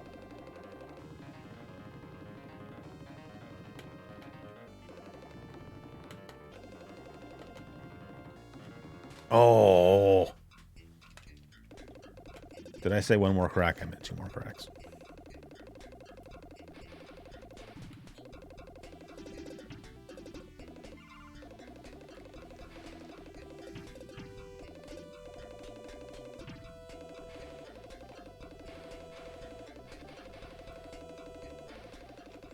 I don't know. I just think in general, going back to what I was saying about RGT, it's just I think I used to get a lot more impatient with other YouTubers, and I think just the longer I've been on YouTube and the more I kind of see how things are, I think the more, you know, I'm trying to just kind of stay in my own lane, but that's the exact same way I died last time. But the more I think empathy I also have for what they're going through too. So yeah. Castlemania Ryan says, I've always been a fan despite that one day. Yeah, that was probably my worst day on YouTube / social media. But you know, that was kind of a crappy thing too, because, you know, I kind of let that get out of control, but at the same time, it just kind of, it taught me an important lesson about social media, because, you know, I said what I said initially on Twitter, and I didn't mention anybody by name, and it was, you know, other Twitter users who decided to sort of tag the other YouTubers that I was specifically leaving their names out of, just because other people just want to watch a dumpster fire. You know, they just want to like throw the match in the dumpster and watch it burn. And you know, and I've had to learn that lesson a couple of times. It was just like when you know, it was like when someone stole my Twitter handle, which was my stupidity, but it was just like, it just taught me that there's just people out there who will do that kind of stuff. So, because, you know, when I said what I said, I never would have mentioned RGT by name, or the other guy who, you know, as long as we don't know who we're talking about, I'm not going to bring him up now either. But, you know, I never would have mentioned somebody like that by name, because there's other times where I've said things on Twitter, like, you know, maybe I'll listen to a podcast where somebody said something very wrong or something, and, you know, I'll kind of, what's going on here? This won't let me go back out. Oh, there we go. You know, I kind of mentioned it in an abstract way on Twitter, but it was abstract enough that nobody knew who I was talking about. But, you know, somebody figured out that I was kind of making an oblique reference to RGT85. And so they're like, you know, oh, do you mean at RGT85? And that just turned into this whole huge thing. And unfortunately, Castlemania there got caught up in it. He didn't do anything wrong. It was just, like I said, it was just an ugly day. Okay, now this is even more screwed up because we resized the image. So I'm going to have to scoot this guy over a little bit just so we can see. All right, so what time is it here? It's 7. Oh, it's only 7:06. That's pretty good. Another game I definitely wanted to play tonight. We don't have to play it right now. If somebody else has something that they want to suggest. Just the other game I wanted to make sure we played tonight was some Shadow Dancer. But if somebody else has something else they want to see before that, then that would be cool too. I'm gonna wait and see if anybody has a suggestion, and I'm gonna take the opportunity to just catch up in the chat. Ryan wants to know if I've ever beaten R-Type on the Turbo. No. I'm trying to remember what level I've gotten to. There's the level where you blow up that big gigantic ship where you have to go all the way around it. I've gotten past that level. What happens in the next level after that might be the last one I've been to. So I'm not sure. Somebody wants to know if I know, well, I'll say SNES drunk because that's how he says it. I don't say SNES, but no, I wouldn't. I don't really know the guy. He's somebody else that I kind of, I had an issue with one time on Twitter. It was very, very minor though. And you know, we made up or whatever. But no, I don't know him is all I can really say. I don't really know. Like, I remember one time I think somebody was talking about me in the Discord, and so I just kind of pretended I wasn't there and left. But somebody said something about how, like, they appreciate the fact that I don't like name drop, and like, it's easy not to name drop because I don't really know anybody. You know, I met Happy Console Gamer once, and I've talked to Joe from GameSack a few times just through like Twitter DMs or whatever. But other than that, like, if I don't know if there's like a cool kids club of YouTube retro gaming creators or whatever, I'm not part of it. So, okay. Anyway,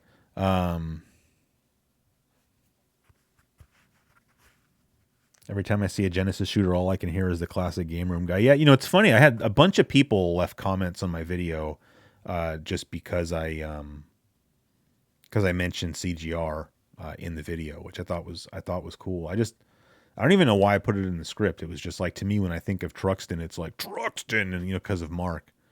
But like I've said before too, that's a big part of the reason I started, my website, and that turned into the YouTube channel, was because of Classic Game Room. So, it was kind of cool to, I guess, be able to give him a little bit of a shout out. I don't understand where that guy really kind of went. Oh, sorry, Q, you're asking for Ranger X. That's not a 1990 game. So, did Ranger X come out in the US? Somebody else wants to see Fire Shark. Really? More shooters? I don't mind. Oh yeah, Josh wants to see the Golden Axe color thing. Let's do that first, because I don't want to play another shooter. Yet, anyway. But we can check out, if you just remind me, we can play some Fire Shark later. That's what you guys if that's what you guys want. I'm almost caught up.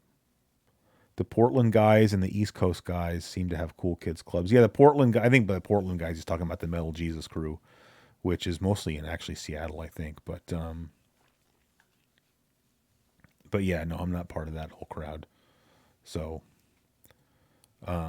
it's amazing how many people CGR left an impression on. Well, you know, the thing is, like, you can go watch one of his older videos now. Like, when did he come back? What did I say we were playing? Oh, yeah. I want to say he came back in like 2008, right? Because there was the original Classic Game Room that was on that whatever cockamamie website that his dad funded. And I want to say he came back in like 2008. And like, if you go watch Classic Game Room from 2008, you know, he was doing like direct capture of his footage, you know, using, because, you know, he had all of this like broadcast equipment at his disposal. And it's like, this was back in the time when, like I was talking about earlier, when, you know, people were just recording their gameplay footage by literally pointing a camera at the screen. And so I remember I used to watch his show, and I was like trying to figure out, like, how did he do that? You know, like, how could I do that? You know, because even when I started my show, I was like trying to figure out, like, okay, how am I going to record gameplay footage? You know, because I didn't have a capture card, or I don't think I even really knew about capture cards. You know, the early episodes of my show were recorded using a DVD recorder. You know, but I was always trying to get better video quality, and like I knew that Mark, even when I started my show, so this would have been in like, what is that? When did I start my show? Like 2013? I don't even remember. I was still watching CGR and like trying to figure out, like, how is he recording the footage? Because he was keeping it digital, but I think he was recording it to like mini DV tapes or something. But you know, and he had, you know, he had like professional voiceover equipment. Like I remember he even has a Neumann microphone, which is like a multi-$1,000 microphone. And, you know, he was known for that voice that he has, you know. And so compared to like other retro gaming shows on YouTube, like what he was doing was really pretty advanced at the time. So, you know, for that reason, he definitely left an impression on me. I'm not playing Phantasy Star 2 on a live stream. How about Captain America and the Avengers? That's not a 1990 game, so we can't play that one. Sorry. Larry G says hello there, Chris. Hello, Larry G. Classic Game Room selling a ton of his stuff on eBay. Yeah, I was actually looking at that like just last night because he was selling an audio interface that I was kind of checking out. But I don't think I need one. But it's funny. I mean, I know nobody cares about this kind of stuff or whatever, but I don't know. Maybe it's like cool behind the scenes stuff or whatever, you know. But the way I record the gameplay, the way I record the voiceover for the show is I have another one of these microphones, the exact same microphone, and I just have it hooked directly into a Zoom H4n. And I'm starting to think that that's not giving me the best audio because the microphone preamps in that thing are really not that good. But when I do these live streams, I have this microphone is plugged into a proper mixer, which has much better microphone preamps in it. So when I start recording the voiceover for the Dreamcast launch episode, I'm going to try using you know, my other mic, my other one of these microphones with that mixer, and then using a USB audio interface, and or either that or recording the output of the mixer into the Zoom, because then it won't be using preamps, and I'll see if that sounds any better. Castle of Illusion, we could play some of that.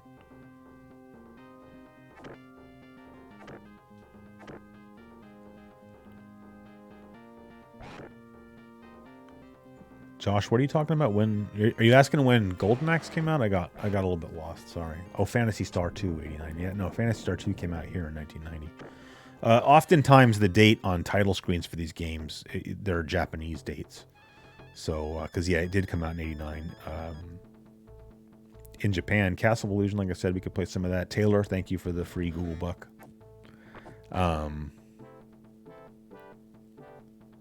Okay, now somebody else is asking for Castle of Illusion, so we can check it out. I like Castle of Illusion, so.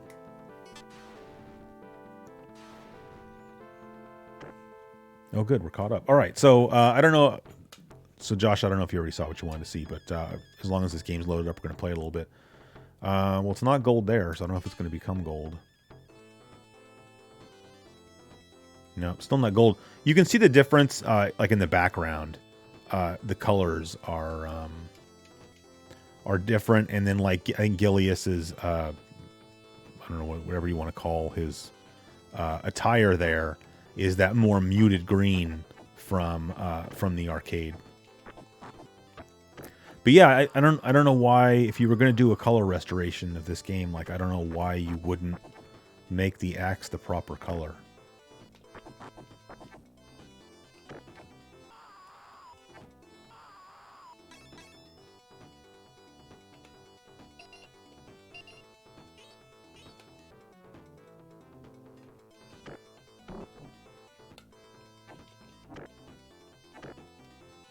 Somebody wants to see Moonwalker, I'll play. I'll play some Moonwalker. Hold on, let me just... Oh, hey, Rory's here. What's up, Rory? Rory wants Moonwalker. I feel like, you know... Rory's a first responder, so I just feel like if he wants Moonwalker, I kind of have to play Moonwalker.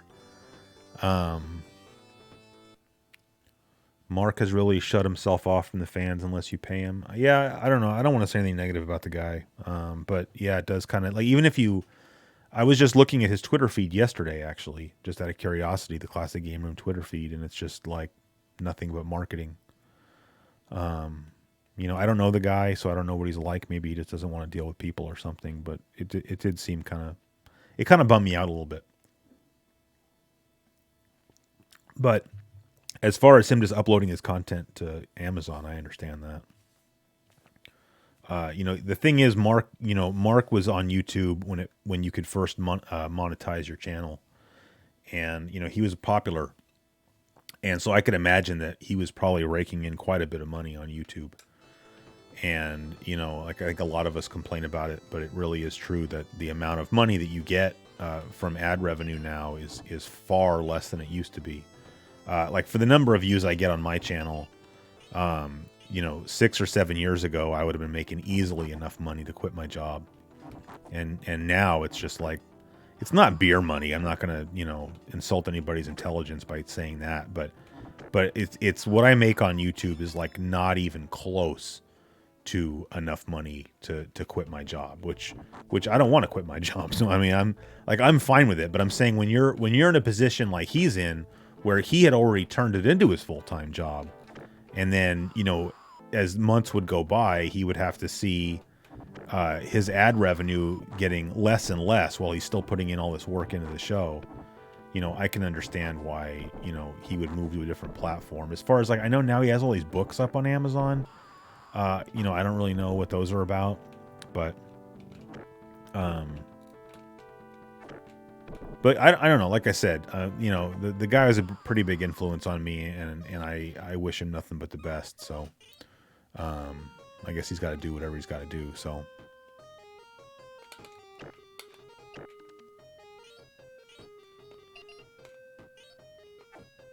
and then Hattori says, "Am I saying that right, Hattori? I want to quit my job. Yeah, I really don't want to quit my job, But I think, you know, for the amount of time I put into my show, I wish that, you know, I wish I was getting more out of it. You know, like just for instance, like this new episode, it was at least 4 or 5 weekends in a row. And this was after already writing most of the show. Like most of the script was already written at that point, and all I was doing was recording voiceover, editing. I would say I was doing most of the gameplay footage recording on evenings, you know, during the week. And I think it was still 4 or 5 weekends in a row of me working like 8 or 10 hours a day, just editing and whatnot. And so it really is, it's a ton of work. And it's why I kind of get annoyed when you get people who want to call me a sellout because I did, you know, I've done a few sponsored videos or because I have Patreon, you know, because they're not coming over here and, you know, doing household projects that my wife would like to have done, you know, reasonably. But, you know, they want to tell me how I shouldn't be trying to make money off of my show. And it's like, you know, without that, there wouldn't be a show because there's no way I would give up that much of my life, you know, without having something to show for it. And I don't know, for some people, it's just like, well, I thought this was your hobby. And it's like, yeah, it was my hobby and it kind of still is my hobby. But when I first started the show, it was like, it would take me a day usually to make a video. Like, well, I didn't have to go to work today or whatever.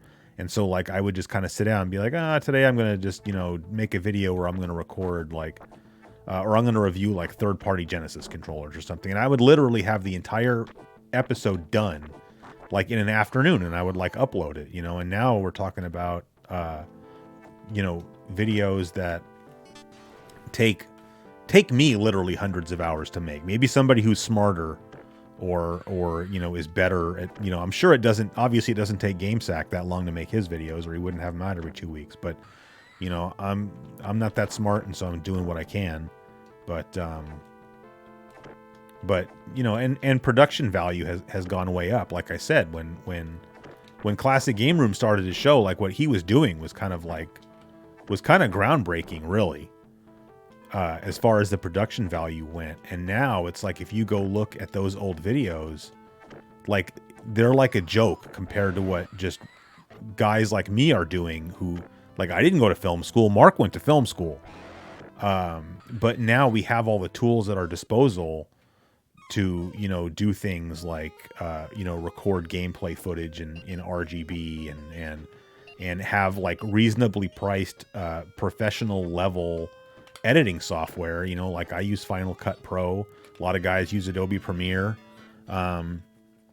Those are both editing suites that are often used in professional settings. And so, we learn how to do all that stuff ourselves, and we make our videos, but it takes a lot longer than it once did. Because if I tried to make something like, the launch of the Sega Dreamcast, but I'm just going to like, hook up my Dreamcast via composite video to like an old CRT TV and point a Logitech webcam at it, nobody's going to watch that anymore, because, people's standards have rightfully gone up. So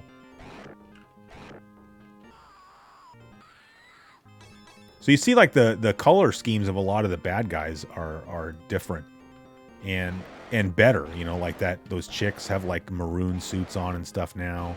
And it's funny because when you play this, it's like, well, why did some kid, or not, again, that's disrespectful, but like, why did some like homebrew type of person have to make this? Like, why couldn't the developers have made the colors correct in the first place? Because the game looks so much more impressive. I mean, is it like, I don't think somebody had to figure out like how to use the correct color. I mean, it's still, you're limited to whatever what is it, 64 colors or whatever you can have on screen at once with the Genesis. Like, that's still the case here, so.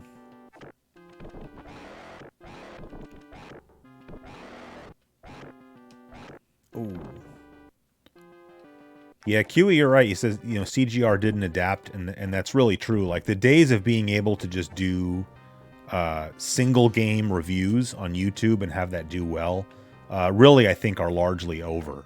Unless you're doing modern games, right? Like if you're someone like Happy Console Gamer, where you're reviewing a game that just came out, then you're fine. But, the idea that I'm going to grab eSWAT and say that, I'm going to make a 10-minute long review of eSWAT, like no one's really going to watch that. And, to prove the point, I have done that on my channel, and those videos don't do very well. And it's funny because I'd still like to do videos like that on my channel, where I could maybe take a more in-depth look at a game that had to sort of get really limited screen time, on something like the Genesis in 1990 video. Like maybe we could say, okay, well, let's take a closer look at this game. But, I don't know that would get a lot of views. Although, if I did it in my style, then I'm sure it would, it would still include a lot of the historical information and whatnot. So who knows? But point being is that, certainly the kind of videos that Mark was making, you just can't make those videos anymore. Keith says the NHL 94 video hooked you. I mean, that's cool. I think that's how Derek found the channel. And so then I guess by extension, his wife. But, it's a shame. Like you look, I don't even want to look, but look at how many views that video has. It's pretty low.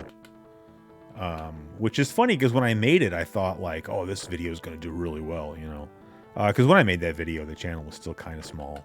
I think I made that video right after the Sega Saturn launch video, which was when I first started getting a little bit of traction. But for some reason I just felt like, well, it's NHL 94. Like, doesn't everybody want to see that?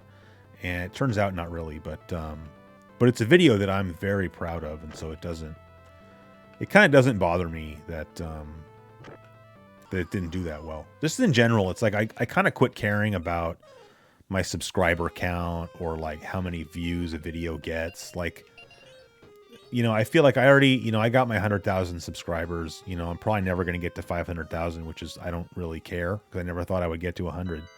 And at this point, it's just like, I want to make the kind of videos that should be on my channel. It's like, I did the launch of the Genesis. I did the Genesis in '89, and I was personally excited about doing the Genesis in 1990. I think I started working on that episode probably 2 years ago and just never finished it. But I mean, I had started like amassing the list of games that came out in 1990.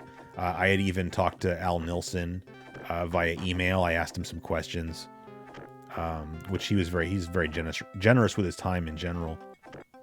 And in fact, I'll say this. It was something I wanted to talk about in the video, but there wasn't a good place to put it. That's not true. There was a good place to put it. There's not a lot of information about it online. Is that in the fall of 1990, Sega did like this college campus tournament. I think they call it Sega College Tournament. But I mean, to prove my point, like you can go do a Google search for that, and you're not going to hardly find anything, because there's just not any information online. But like they went around to something like 30 campuses. Like you can see coverage of that if you go read magazines of the period, because they'll have little blurbs about, Sega went to these college campuses or whatever. And like at each individual campus, you could win, I think, up to like $250 if you came in first place. But then they had, like, if you were the winner at any of those individual campuses, you moved on to like the sort of championship round, which was in Hawaii. And then they won you won a bunch of money, but you also won a car. You won like an Eagle Talon. It was an Eagle Talon, I think. But most of that I know, like there was a couple of really small blurbs about that in gaming magazines. There was a little bit of talk about it on Usenet back then. And then, like I said, I talked to Al Nilsson about it, but there was so little information about it that there wasn't even really going to be anything interesting for me to show on the screen while I talked about it, because like I couldn't find like really any press coverage of it that included pictures, which I find bizarre, because the whole point of Sega doing that was to like promote the Genesis. And so you would think they would have gotten like some newspaper reporters to come out and take some pictures. I'm sure people, it's one of those things that drives me nuts, because I'm sure people have pictures in their homes, like, have a photo album where they took like a 35mm camera and got some pictures. But of course, there's no way to have access to that kind of stuff, right? So,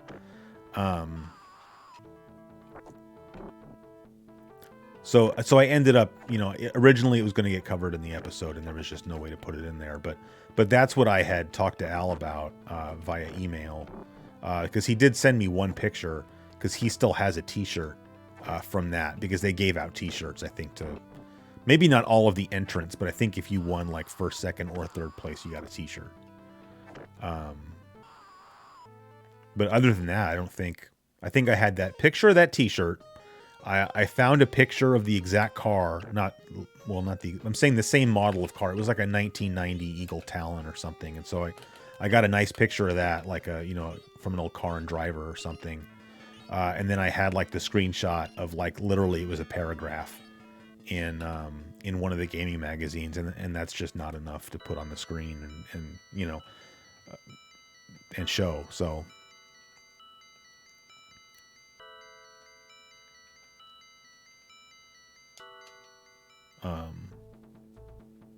all right, I'm going to pause it and check the chat, and then we should move on to another game, because I know people want to see some other stuff.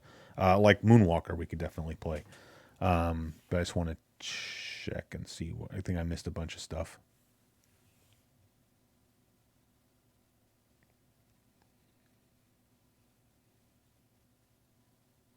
DaVinci Resolve is free. Yeah, DaVinci Resolve is free. DaVinci Resolve is also very difficult to use. I tried to install that on this computer, just because I feel like at some point Well, I mean, I don't want to turn this into a whole thing, especially with Teresa here, because you'll see why. But so I use a Mac to make my show, and at some point, I feel like I'm going to need a new computer, and I feel like Apple doesn't currently make a computer that's going to be what I want to have to edit for the show. And so part of the reason I built this computer that I'm streaming with right now is I was thinking, well, I could start editing with it, but of course I can't use Final Cut Pro because that's Mac only. So I installed DaVinci Resolve in here, and I just couldn't make heads or tails of it. So, but you are correct that it is free and it is fully featured editing software. Teresa says you can do a halfway decent job on iMovie if you're broke. No, the first, I couldn't say how many, but my show started on iMovie. I moved to Final Cut Pro after I'd been working on the show for a little bit, but I definitely started making it with iMovie. And yeah, you can do a perfectly reasonable job with iMovie. I could probably still make my show in iMovie. It just wouldn't look quite as polished, but it would look fine, and probably nobody would really even notice. Chilean Retro Gamer says, I still don't understand the idea of hating on people that make money out of making video game content. People often say, well, you said there, other than jealousy, people think it's jealousy. And I think in some cases it's that. I think there's more to it than that. I just think that some people feel like, they originally thought you were doing it out of passion and you were doing it as a hobby. And somehow once it starts becoming about money, it almost, I think you're sort of likened to a prostitute. In fact, I was reading about that today. Somebody was getting all mad in the Atari Age forums talking about YouTubers and sort of likening it to prostitution. Which I just people like that. It's like nobody ever talks like that who makes YouTube videos because they realize how much work it is. I can understand for a lot of channels, you might look at that and say, well, how is that much work? But like what I was saying about RGT earlier, that guy, I bet spends, I don't think that guy works a normal 8-hour workday. I'll just say that's how much work, and all he's doing really ostensibly is turning on a camera and talking. But I'm telling you, that's not all he's doing. Because even doing something like that, or like, I do the flashback episodes, you might think, well, you're just turning on the camera and just talking about your memories. It's a lot. It really is more work than that. Between like figuring out at least an outline of the kind of things I want to say, to all of the editing and whatnot, it takes a while to make those videos. So, it was too bad when he shut down CGR Undertow. I enjoyed that. I Am Sai says, do you think there's a subset of people on YouTube making quicker, less polished videos? You just described, in my opinion, most of YouTube.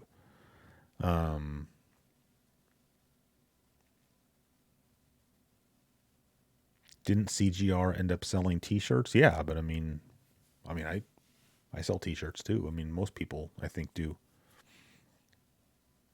CGR never made a video longer than 10 minutes. Well, remember there was a time when you couldn't make a video on YouTube longer than 10 minutes. And so somebody would want to make like a 40-minute video and you had to chop it up into 10-minute segments in order to upload it. Josh says 45,000 views. So yeah, when you think about how old that video is, the NHL 94 video, to only have 45,000 views is for my channel is pretty low. That being said, I don't regret making it at all. I think it's a great video, but it's just, I should have known, it's a sports game. I made a long form video at the end of the day talking about an old sports game. So, I could probably make a video about, the original John Madden football. I just turned that into a segment in that show. I could have turned that into an entire video, and it probably wouldn't get that many views just because who wants to watch that? Not the world at large.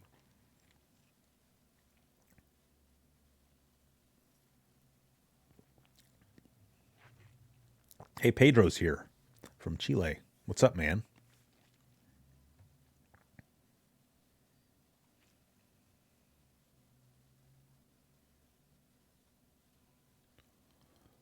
Rory wants to know, would you ever do a Game Gear launch video? Yeah, I don't know, maybe. I'm not a fan of the Game Gear, but I think it's an important system. So, one of the reasons I never even considered doing it was I didn't have a good way to record gameplay footage. But now with the Mega SG, I do.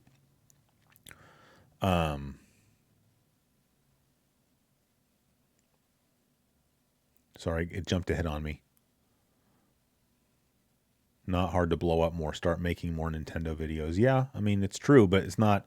That's not really what I'm after. So if I was just specifically trying to grow my channel, then I could do that, or I could make. Apparently, original Xbox is hot now. Modern Vintage Gamer, like that's what caused his channel to blow up, was making Xbox videos. And I know that he didn't think that was going to happen, but it just sort of did. And he's like, well, okay, because the guy's super knowledgeable about the Xbox, so it's makes sense for him to make more of those. But it made me think like, I should do the launch of the Xbox. But I kind of feel the same way about that as what I said earlier about the GameCube, which is just like I don't know, I don't really feel like that's old enough, but I think it'd be a cool story. So I don't know if Ryan's asking me that. What'd you think of the X-Band video from Wrestle with Gaming? I was very impressed. I thought it was really cool, and I thought it was awesome that he actually interviewed all those people, ostensibly via Skype, and then put the footage in his video so that those people were speaking for themselves. I thought that was really cool. Because like I said, I interviewed Al Nilsson via Skype or FaceTime one time, but it didn't even occur to me like, oh, I should just take this footage and put it in my video. Like he was talking and I was just taking furious notes, and I recorded it as well. But yeah, I thought it was really quite good. I even left a comment on his video and said exactly that. So,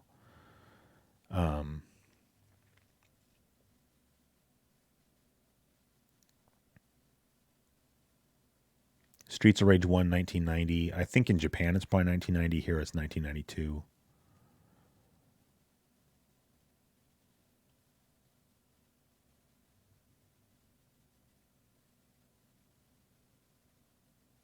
Hackintosh. Yeah, I've thought about doing a Hackintosh, but I just feel like if you have something like a Hackintosh, you have to worry every time you update the OS. Like maybe it's going to break compatibility with something. So that's why I've never tried doing that.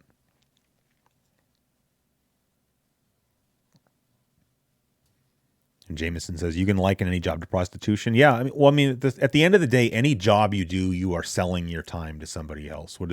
Does it really matter what you're spending that time doing? Pedro says the Discord channel is still a thing. Yes, and I see that Teresa already has you covered. So yeah.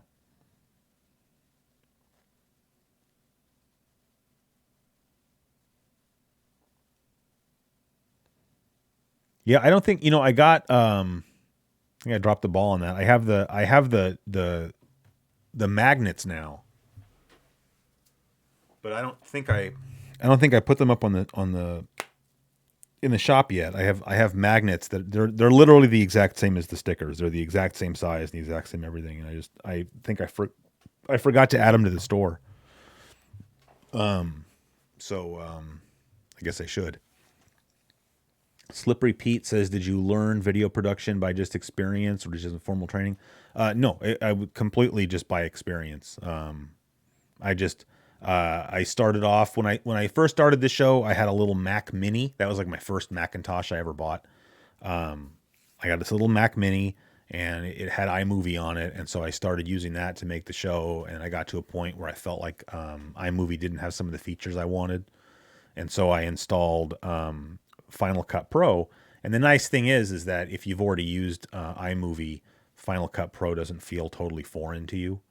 And so then I started making this show on that, and I've just sort of slowly learned how to edit, and how to use that software, and just maybe more about editing in general. And I have gotten some help from guys like Joe at GameSack. Yeah. But yeah, no, I've never. I would love to, if there was like a local place where I could go take a class on like learning Final Cut Pro, I totally would. Just because I think maybe it would help me be a little bit better at it. By which I mean I could work faster. So, all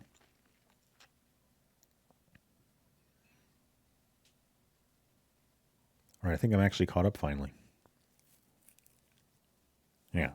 Matthew Winstone says NHL 94. Yeah, so we're only doing 90 games tonight. I think I've played NHL 94 twice on a live stream though, and I always get my butt kicked at that game, and so I don't really like playing that on a live stream just because I make myself look foolish. But we said Moonwalker, so we should play some Moonwalker. What time is it? 7:40. So we probably got another 45 minutes, I would say. Am I in the wrong? No, right one. Sorry, we gotta scroll over a little bit. Having it cut off is really, that's L. Mega Turrican, one more. Mighty, Monopoly. Muhammad, all right, one more. Wait, that's Mutant. Am I freaking blind?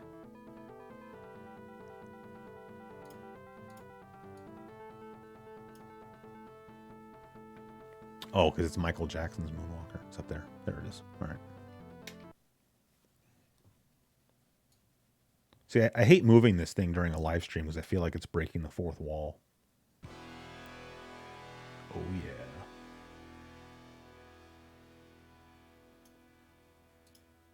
All right, hopefully that's good.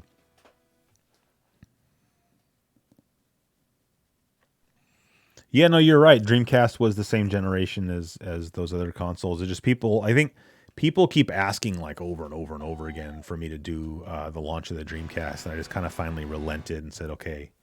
I just feel like if that many people are asking for it, it'll probably be, good for the show. And I think it'd be kind of a cool, interesting story. And the thing is, like, I've done the Master System, the Genesis, and the Saturn. And so if I do the Dreamcast, it's like I'm just putting a bow on the Sega launch episodes. Rambo 3 was 89. I talked about Rambo 3 in my Genesis in 1989 video, which, by the way, I'm not trying to toot my own horn or anything, but sometimes I go back and I watch my older videos and I feel like, man, this was like really bad, just because I was still learning, how to write and how to do video production and whatnot. But that Sega Genesis in 1989 video is pretty old, but I have to say that I can still watch that now and think that I did a pretty good job with that one. Which, like I said, I'm not saying that to toot my own horn. I'm just saying, like, that's one that I'm kind of especially proud of. So if you haven't watched that one, I recommend it.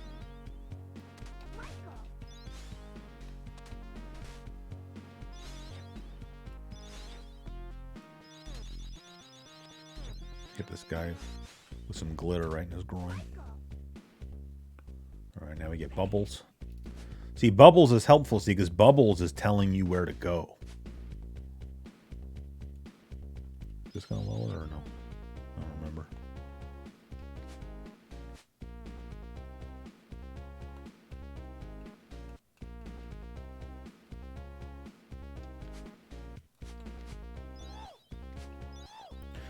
It's funny because I really thought that I was going to get a lot of cringy comments on the video.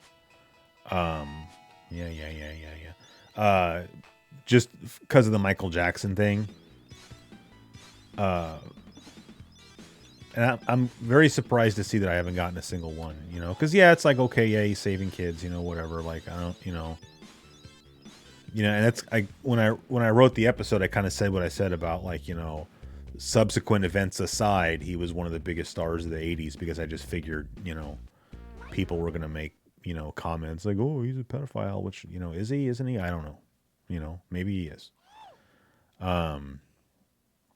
There's that new documentary that came about that, and I haven't watched it, so I don't really have an opinion, but I just figured I was going to have to deal with a bunch of annoying comments. The only annoying comments I've had to deal with, which I knew were going to happen, are people who don't like the way I say Sega, which I'll never get that, like I'll freely admit, I said Gradius instead of Gradius, which I don't understand why I did that. That's wrong. Saying, what was the other one that I did more recently that I got in big trouble for? Galaga. Some people say Galaga. That's the funny thing, though, is the same people that are complaining that I say Sega instead of Sega or Sega or Seeger. are the people in places like Great Britain and Australia where they're more likely to say Galaga. So I don't know.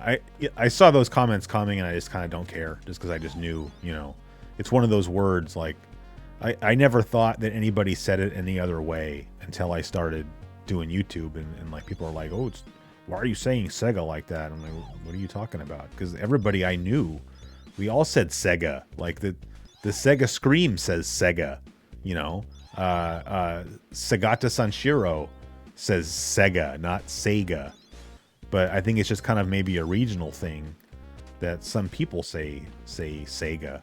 And like, I don't care if you say Sega, say Sega. Like, but people get all worked up about that kind of stuff. And so I kind of knew that was going to happen, I'm saying. Like, in fact, I even joked around about it in the Discord. Like, what do you think the over-under is on how many of those comments I'm going to get? Just because I knew it was coming. And so when I started getting them, I just ignore them.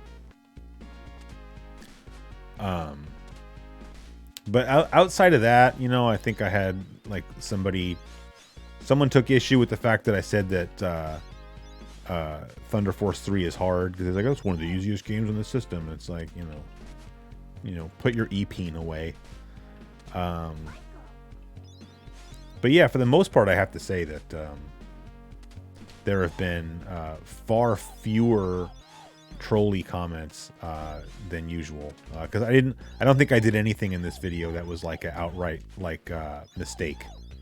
And I would say, like, the way I was saying like Gradius instead of Gradius, I mean, at least to me that's a mistake. There was one mistake that was in the original version, where I made a factual error, and that's kind of one of the nice things about sort of pre-releasing the video for patrons and channel members, is that you kind of have a much more limited group of viewers who kind of end up being like beta testers. And so that's what happened here, was that I had released the video on Patreon, and as I said earlier, it was Mike McFly, who is a Discord regular, and I'm kind of surprised he's not here, because usually he hangs out for the live streams. He was the one that pointed out the factual error, and I was like, oh man, and it was funny because he told me, he's like, I know you hate it when people nitpick, and it's funny because I was like, no, dude, like, I'm so glad you told me, because like, I feel like I can never upload a video without there being something, like some kind of little issue or error where I'm like, oh man, but it's too late to fix it. And so I feel like that was the error for this episode, but I was able to fix it and then re-upload it. And so like, I feel like the version that's up there now is sort of, in my opinion, like perfect, I guess. And so yeah, it was cool. Sorry, I want to check the chat here real quick.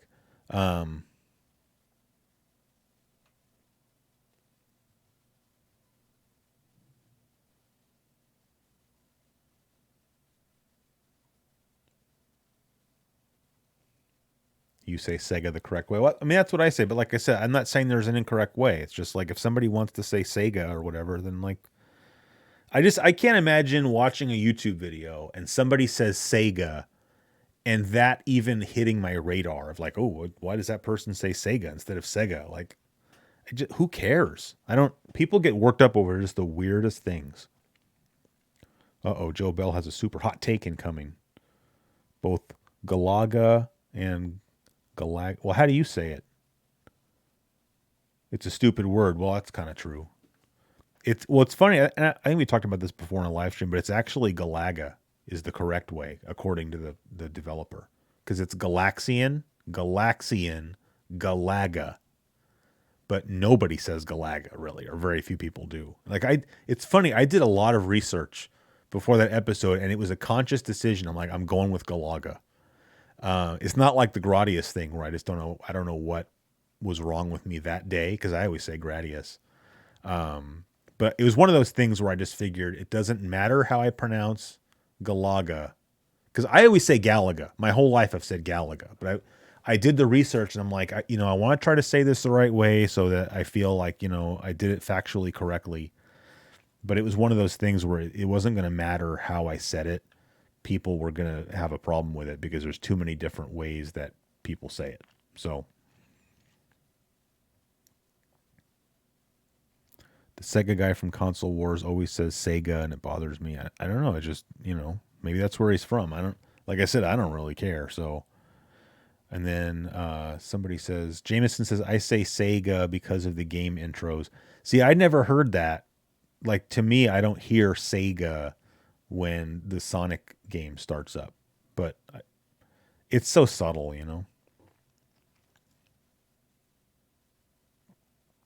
Yeah, service game Sega, yeah.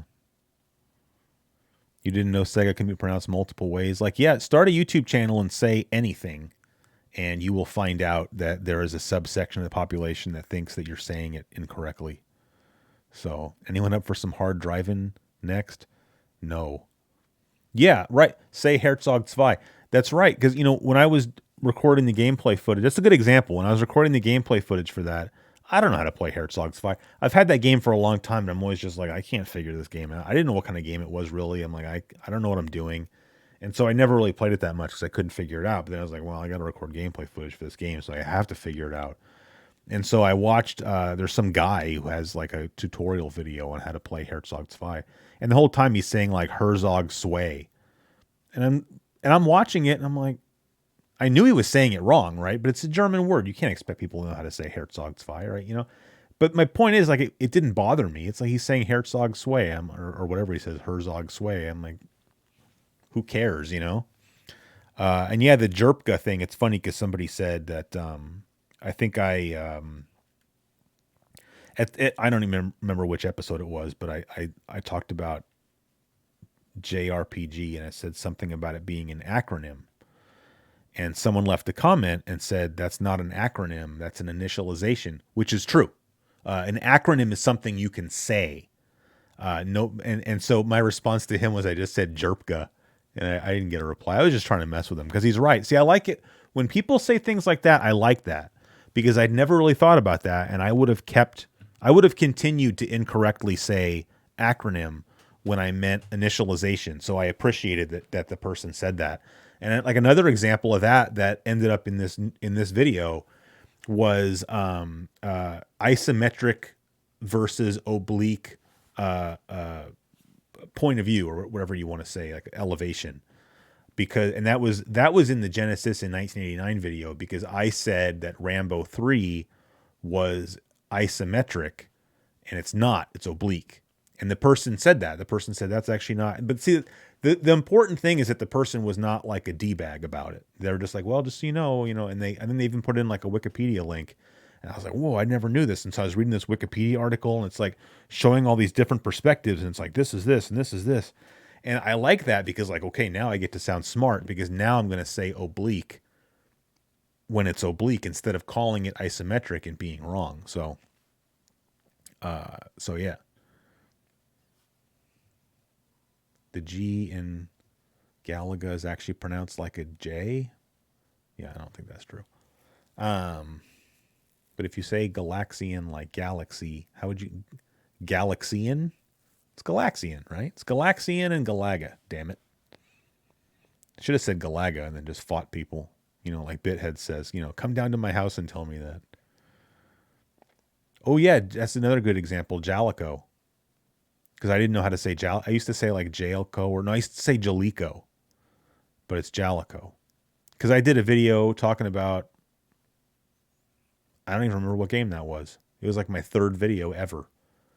And I even said like, oh, from Jalico, Jaleco, or Jailco, it's blah blah blah blah, whatever game we were playing. And all three of those are the wrong way to say it because it's Jalico. And I forgot. I think eventually I played a game where the game says Jalico. Like it was Jalico. And I was like, oh, that's how you say that. I didn't know that.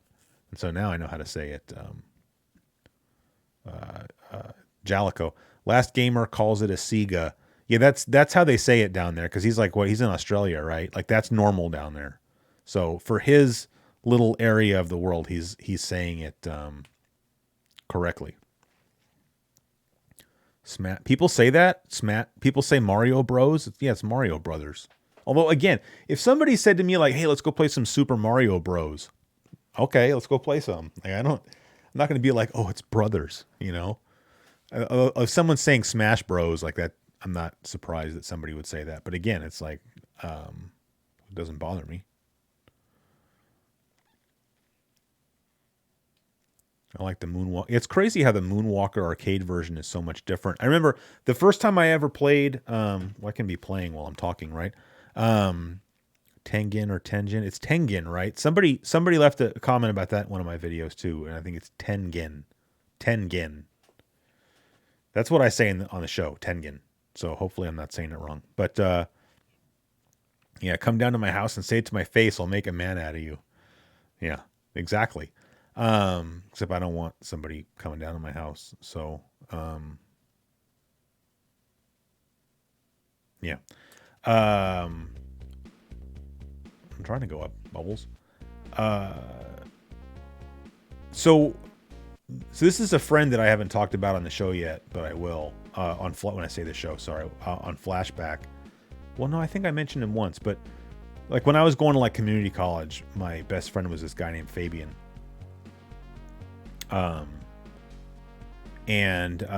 Fabian moved to LA like a long time ago, so I don't really ever see Fabian anymore, but I would still see him like every once in a while. Like he would come up or something, or I would go see him. And the last time I saw Fabian actually was when Michael Jackson died. So how long ago is that? Like pretty long time ago, I think. But Fabian just happened to be at my house when Michael Jackson passed away. And you know, Fabian's actually a couple years older than me. And so I think it's just when you're like my age, you have a different point of view about Michael Jackson, because you remember when Michael Jackson was like, you know, was big time. And so for me, it's just like, you know, I know that, you know, he's been accused of, you know, being a child molester, and it's just like, you know, I hope it's not true.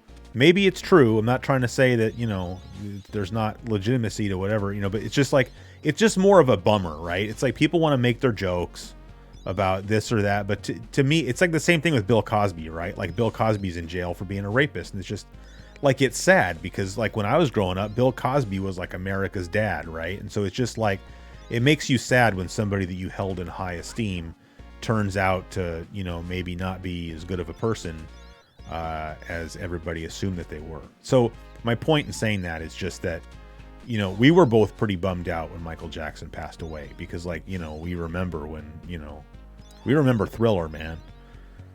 And so this was before I lived in this house, and I had like this, I should post pictures sometimes of my game room in my old house. Like it was nuts. Like I had this little bedroom that all my stuff was in, and there was so much furniture in there. Like the room was so overpacked. Like, you know, I've talked about how I used to have so much more stuff and I had to sell a bunch of it. Like I had stuff stacked up on the floor. I had stuff stacked up under my desk. I had like bookshelves with like games like too deep. That's when I was in this house. And so I had this room just full of stuff. But anyway, he came over and we were playing, you know, playing video games. That's what we used to always do together, is play video games. And, wow, June 25th, 2009. I haven't seen Fabian in 10 years. That's nuts. It makes me sad, actually. Fabian's one of those guys, you know, like sometimes you have a friend who's like a brother to you.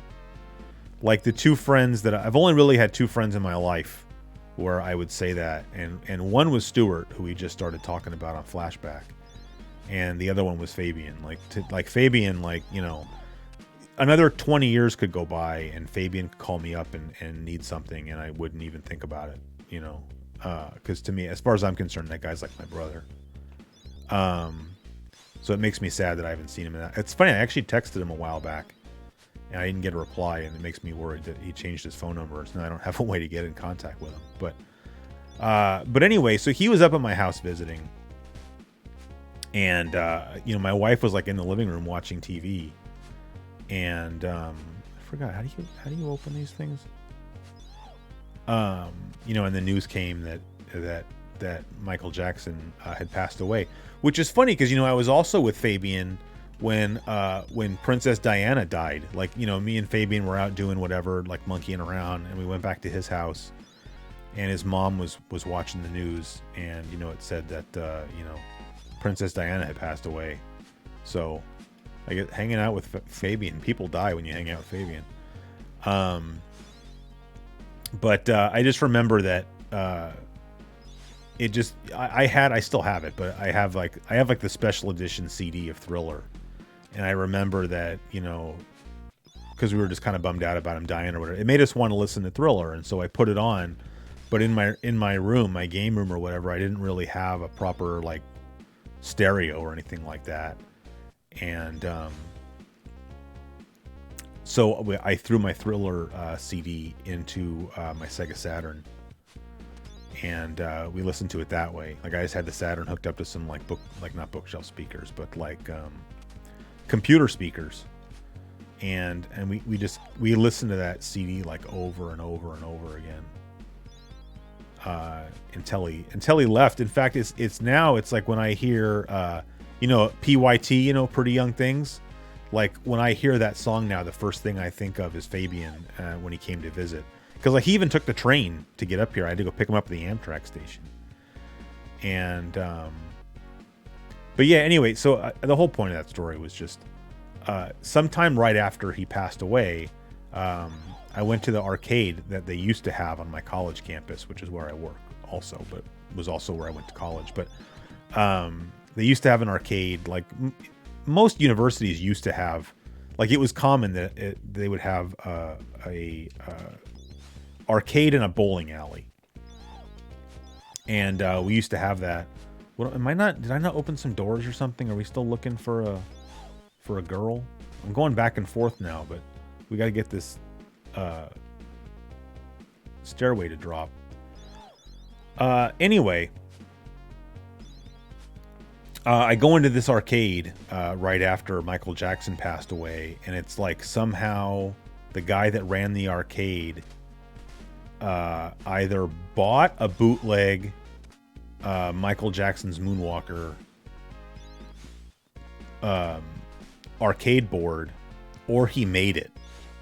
Like, I don't, was this a system? Someone else can look it up. I want to say, because I probably mentioned it in the video, now I forgot, but wasn't this like a System 18 game?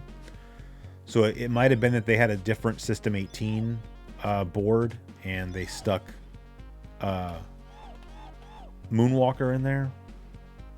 Oh, I remember now. They can hide behind they can be hiding in the windows too. Yeah, damn it. I always get tripped up on that. I mean, you have to mess up these cats, which I don't approve of because I like cats. And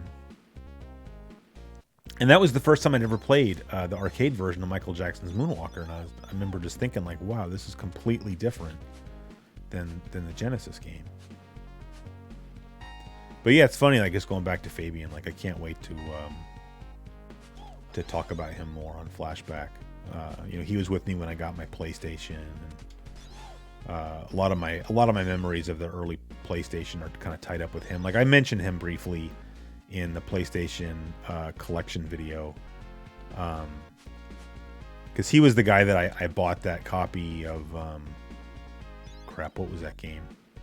The Samurai one-on-one fighting game for the PlayStation. Starts with a B. Sorry, my brain is mush tonight. But he was the one where I originally had bought the game for him, but then I was like a selfish prick and I kept it for myself. Yeah, Bushido Blade, thank you.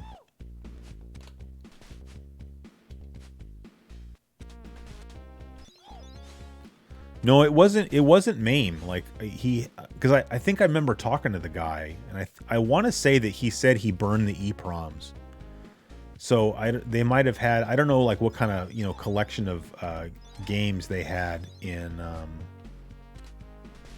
the back, you know, whatever. They must have had like a back room where maybe they had some additional games, and maybe, you know, for all I know, he might have had a broken System 18 board or something.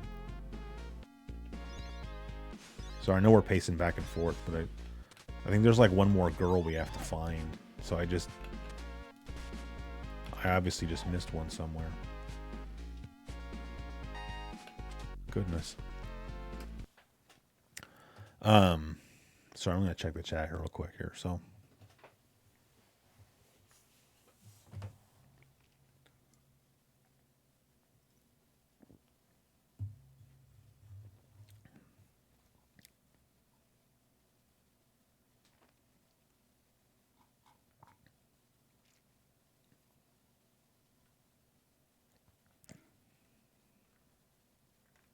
All right, I think we're good. All right, I keep pacing back and forth, but you know, according to the little thing on the bottom, I mean, does somebody want to look it up? Like, I feel like there's something I have to do to get this ladder to drop, because I think the last two girls. Do I have to do the? How do you do the freaking special move?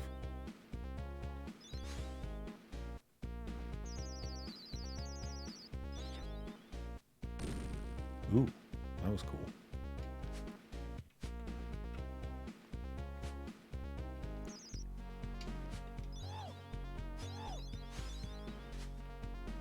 Spin on the table? Are you just making stuff up, or is that really what you have to do? Oh, no, you're not. Well, sorry, that only took us 20 minutes to figure out. Oh man, now we're almost dead. We got killed by a cat. That's awesome. Yeah.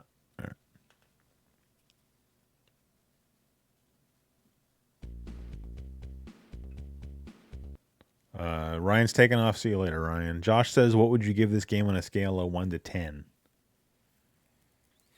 See, I feel like a 6 is too low, and I feel like a 7 is too high. So can I use, if I can use decimal, it's maybe a 6.5? I don't know. Like, I think this game is kind of cool, but it's not that great.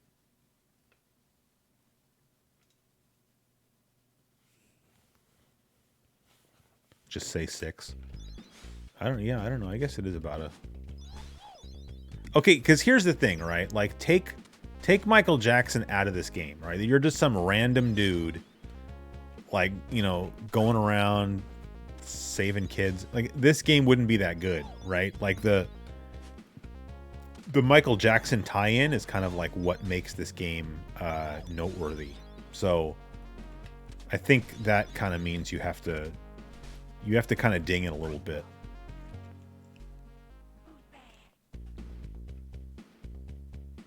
Prince Purple Rain game? That would have been kind of cool.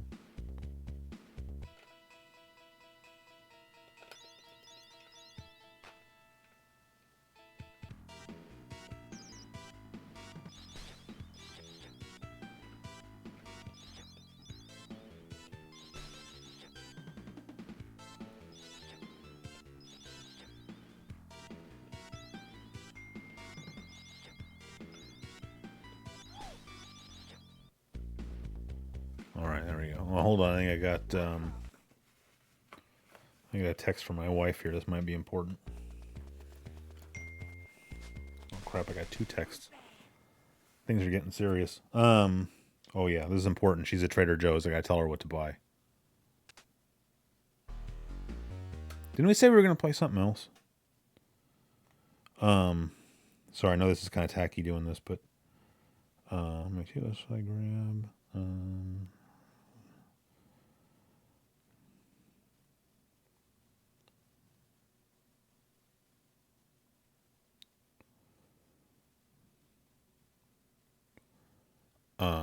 You said you'd play Pocahontas? I don't think that's true. Hard driving? I don't want to play hard driving, man.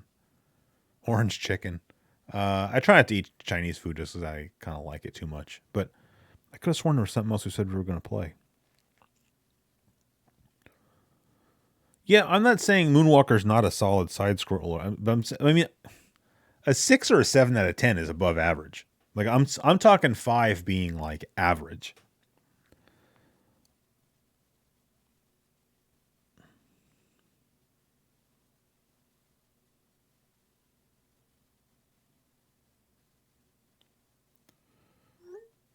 Sorry. I'm not good at... This phone is too small for my gigantic thumbs.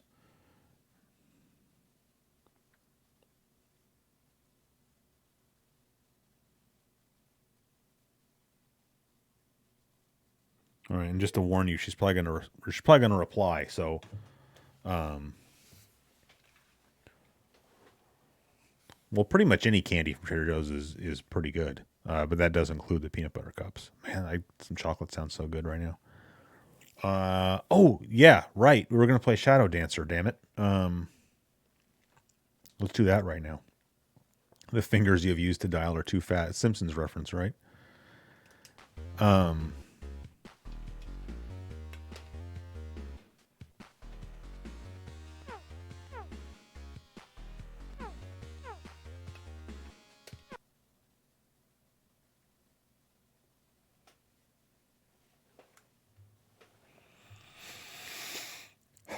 right. I mean, I don't know if anybody else agrees with what I said in the video. I just felt like, why didn't they should have called the game The Secret of Shinobi. Like, I'll just say for me, and again, I say this like a broken record, I'm not that smart, but I didn't know for a long time, I didn't know that this was a Shinobi game. Because I think I have a loose copy of this game. It just says Shadow Dancer. I'm like, what the heck, Shadow Dancer?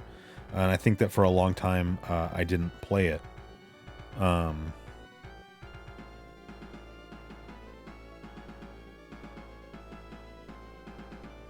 Sorry, my wife just said, "Can you go outside and cut some artichokes?" She doesn't know I'm streaming, so I didn't want to have to tell her that, but she left me no choice. But yeah, I wish they had just called it The Secret of Shinobi. That would have been cool. Travis wants to know, does your mic get in the way of the screen? So for me, the screen's like over here, and the mic is like, my mouth, I mean, I don't know if you can tell, my mouth is like an inch away from the mic, so the mic is kind of like, it's in my peripheral vision, and I could even move it actually if I went more like that, then it would be more out of the way, and then we would have fewer plosives. All right, anyhow.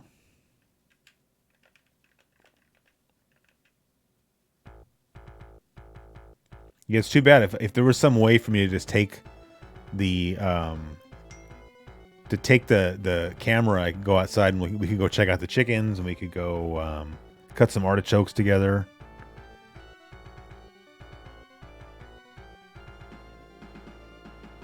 See, now she's saying sorry. So I'm saying no big deal.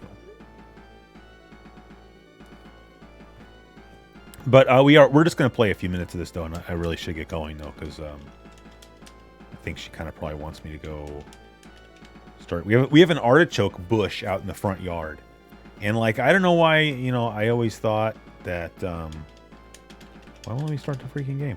I always thought you got one artichoke from an artichoke plant, and that is not the case at all. You get a lot of artichokes from an artichoke plant, which I don't. Why are artichokes so expensive then? Like, my bush has like 10 artichokes on it, and they grow like weeds, artichoke plants. So, I think it's one of those things where they're expensive because they're like at least a little bit exotic. I mean, I'm saying they're not like carrots and potatoes. They're a little bit, So I don't know. So I'm never paying for an artichoke again. So.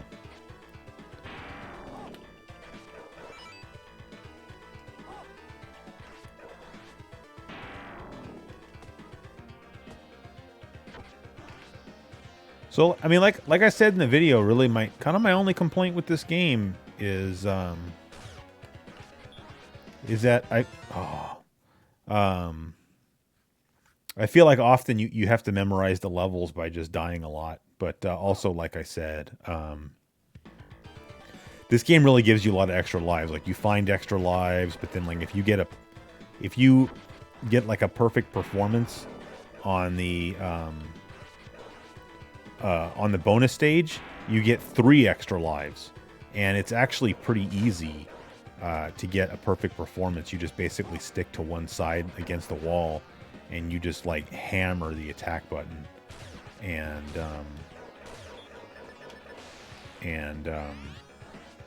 you'll kill all the enemy ninjas, and you get 3 extra lives. So I mean, if you die once or twice on every level, well, maybe not if you die twice, but you have a lot of extra lives to play with, is my point. So that's why, like I said, what I said is, it just seems like you just have to accept the fact that when you're learning how to play this game, you're gonna die a lot, and so there's no point in getting mad about it. The one hit kills, yeah, the one hit kills are pretty annoying. And what I don't like, and we'll see it on this stage here, is you get all this like debris falling from the sky that that will kill you. And then like you got these guys who your dog can't, like those guys will mess up your dog.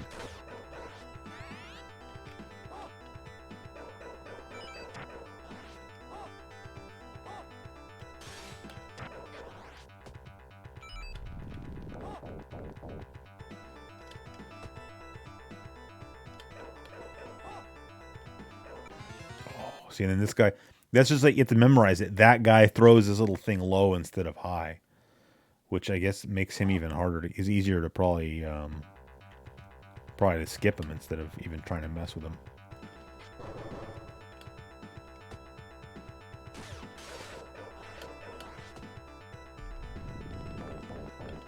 Ooh, dog went down the crack. You get a new dog though. Watch, it's not a big. See, you get another one. It's not a big deal. So then you gotta avoid that stuff because it'll just kill you. This guy sucks. Oh, see, there you go. We got a 1-up already, so that's convenient.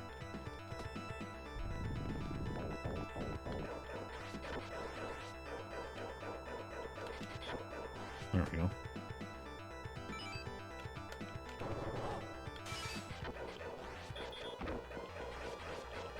See, then sometimes like that guy bumped into you and like we didn't lose a life. You just kind of get knocked off your feet for a second, so it's not as big of a deal. And see, and that guy almost tried to kill us right there. So, but yeah, I just think this is a cool game. I said what I said in the video just because I just think someone should know that going in. Like, you're probably gonna die a lot and you're gonna feel like it's unfair, but just go with it and you'll be fine.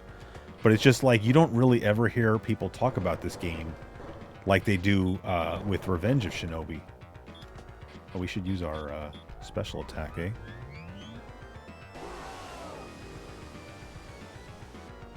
That was good for a couple extra hits.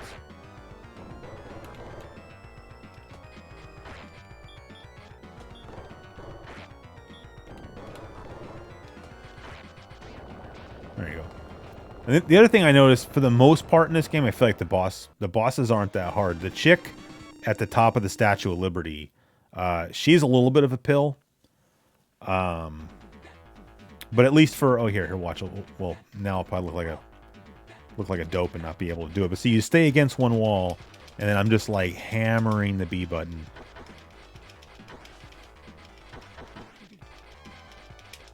This would be a lot easier if I had a turbo control.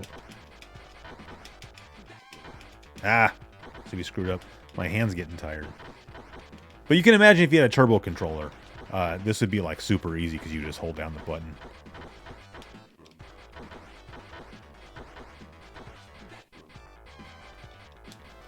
We'll see. I don't know. Maybe it'll give me like 1 extra life for only letting 2 guys go past, or maybe. Oh yeah, see, there you go. So we still got 1 extra life, and that's even with screwing up. So we're barely out of like the first stage or whatever, and we've already gotten two 1-ups. So I mean, that's pretty good.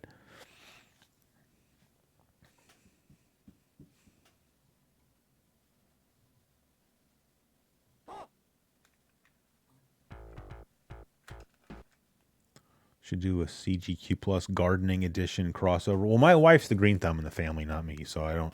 I'm the last person who should be trying to speak intelligently about gardening. I still would like to do the cooking video someday, though. I was just gonna make spaghetti sauce. That was gonna be like, classic cooking quarterly. Like, here's how to make spaghetti sauce. It just drives me nuts how much spaghetti sauce costs at the store for a jar when you can make it yourself for like next to nothing and it'll taste better. So, anyway, yeah, all right.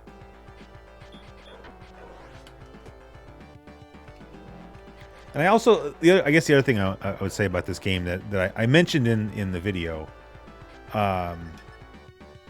see, like, this dog's so dumb, like, because we're up on like a higher level, it doesn't know what to do. But you can just jump down like here. Oh, right in the face. There's something about this game where I just feel like it has a certain polish to it.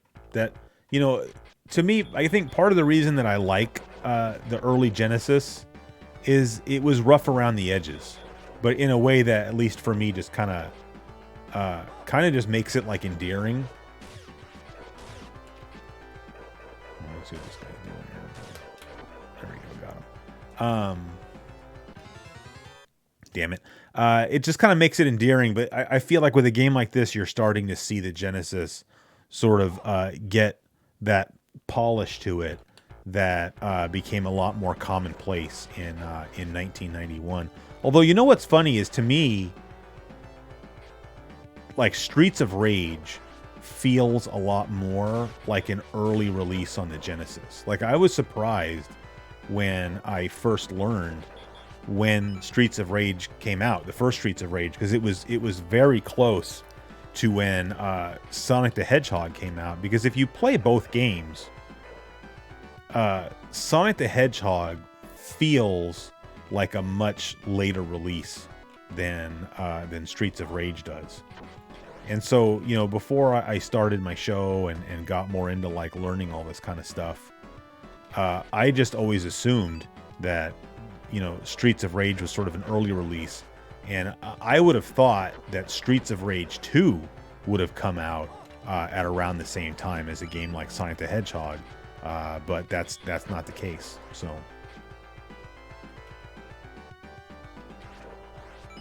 I don't know if there's anything to be gained by trying to kill all these other guys. Like, maybe they would give you like extra lives or something, but kind of doesn't really seem worth the risk.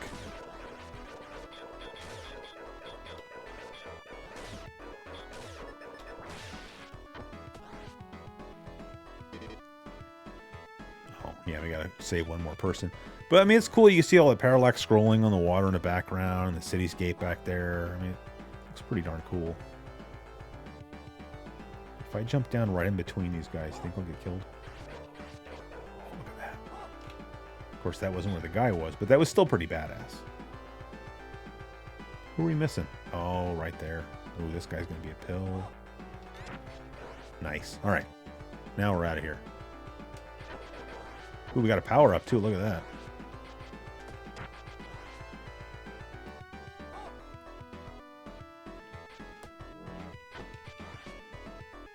Get me out of here.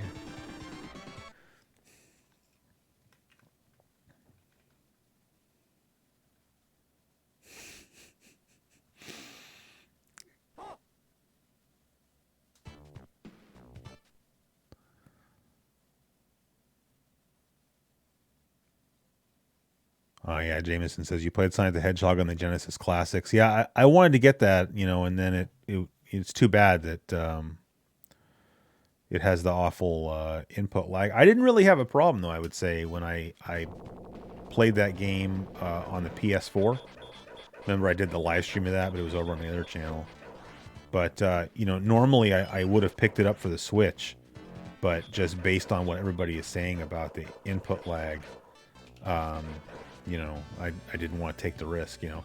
With the with the PS4 version, I had already pre-ordered the game and paid for it, but then when I did that sponsored stream, of course, they gave me a free download code as well. And so I ended up actually giving away my copy of the game, my physical copy of the game, which I guess I don't really regret because, you know, people say it's not that good. Plus, like, that's another example. Oh, I forgot that guy shoots you in the foot. Level memorization, man.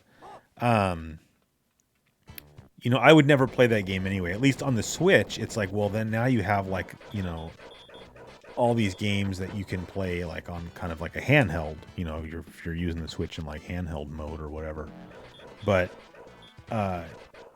you know, I don't even know why I pre-ordered the Genesis Collection on the PS4. I guess I just thought it looked cool. But, you know, it's not the kind of thing that I would ever play.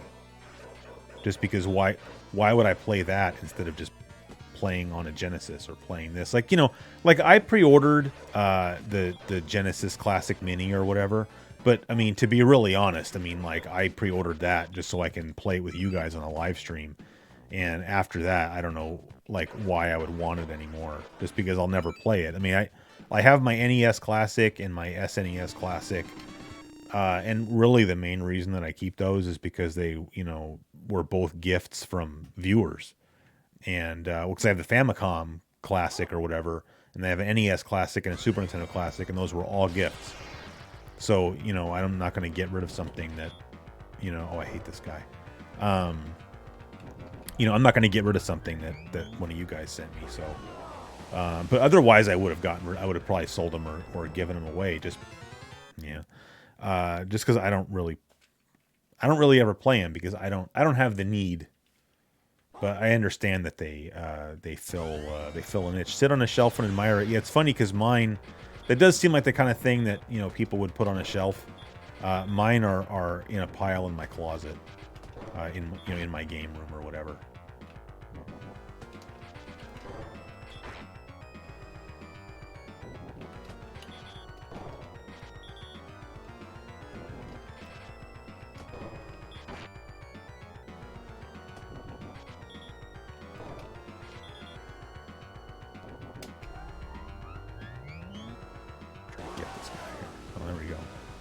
Burn his face.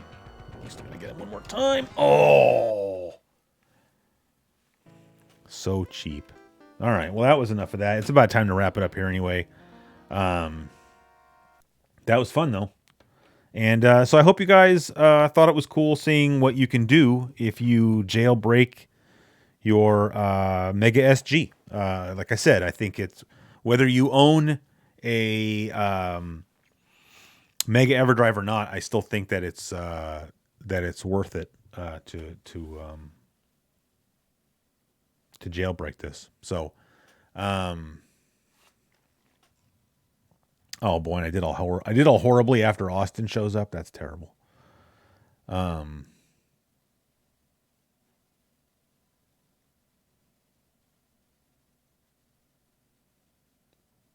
Yeah, and Austin. Sorry, that's gameplay and talk as Austin. Yeah, I mean he's right. This game feels more like the original Shinobi than Revenge of Shinobi. With the rescuing of the girls and that kind of stuff. But I mean, I'm okay with that. I think this game was pretty cool. I like that game, so I wouldn't mind picking up a complete copy of that game to have it in my library.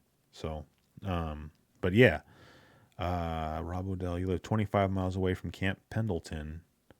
You can hear the training bomb blast. That's terrible. Yeah, Austin, I'd like to see you do a live stream of it because Austin will beat the game on one life. So, so that would be fun to watch.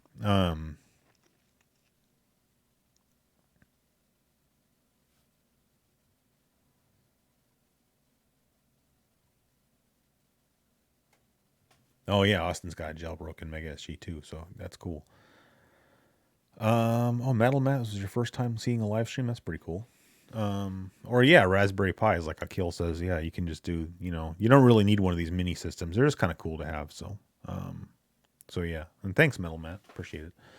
Okay, so anyway, that's gonna do it, I guess, for tonight's stream. That was a 3-hour stream. Hopefully that makes up for the fact that I haven't streamed in a few weeks. I had fun, so I hope you guys did too. And I'm not going to promise there's going to be a stream next week. I'm getting ready to go on vacation soon, so we'll see though. I might, I just want to. My Tuesday nights, I have the house to myself on Tuesday nights, and so it's just like I can stream, but it's also a good night for me to do things like record voiceover. So I wouldn't mind trying to record some Dreamcast launch voiceover. So. But I don't know. We'll see what I do next week. Rad Racer says you're wearing this shirt. This isn't actually the same shirt, but I can see why you would say that because it looks like a very similar shirt. But I know what shirt Conrad was looking at when he drew that, and it was a different white.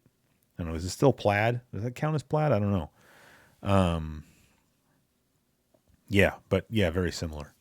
Maybe next time I'll wear the other shirt, and then we'll know. Or you'll know which shirt it was. So, all right. So anyway, I'm going to go ahead and stop the stream now. So just once again, thank you to everybody for coming and hanging out.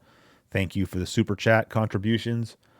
Feel free to check out the Patreon page if you haven't already. And then I have the link in the description if you want to buy some swag. Although, like I said, I haven't put the magnets in the shop yet. So maybe you should wait.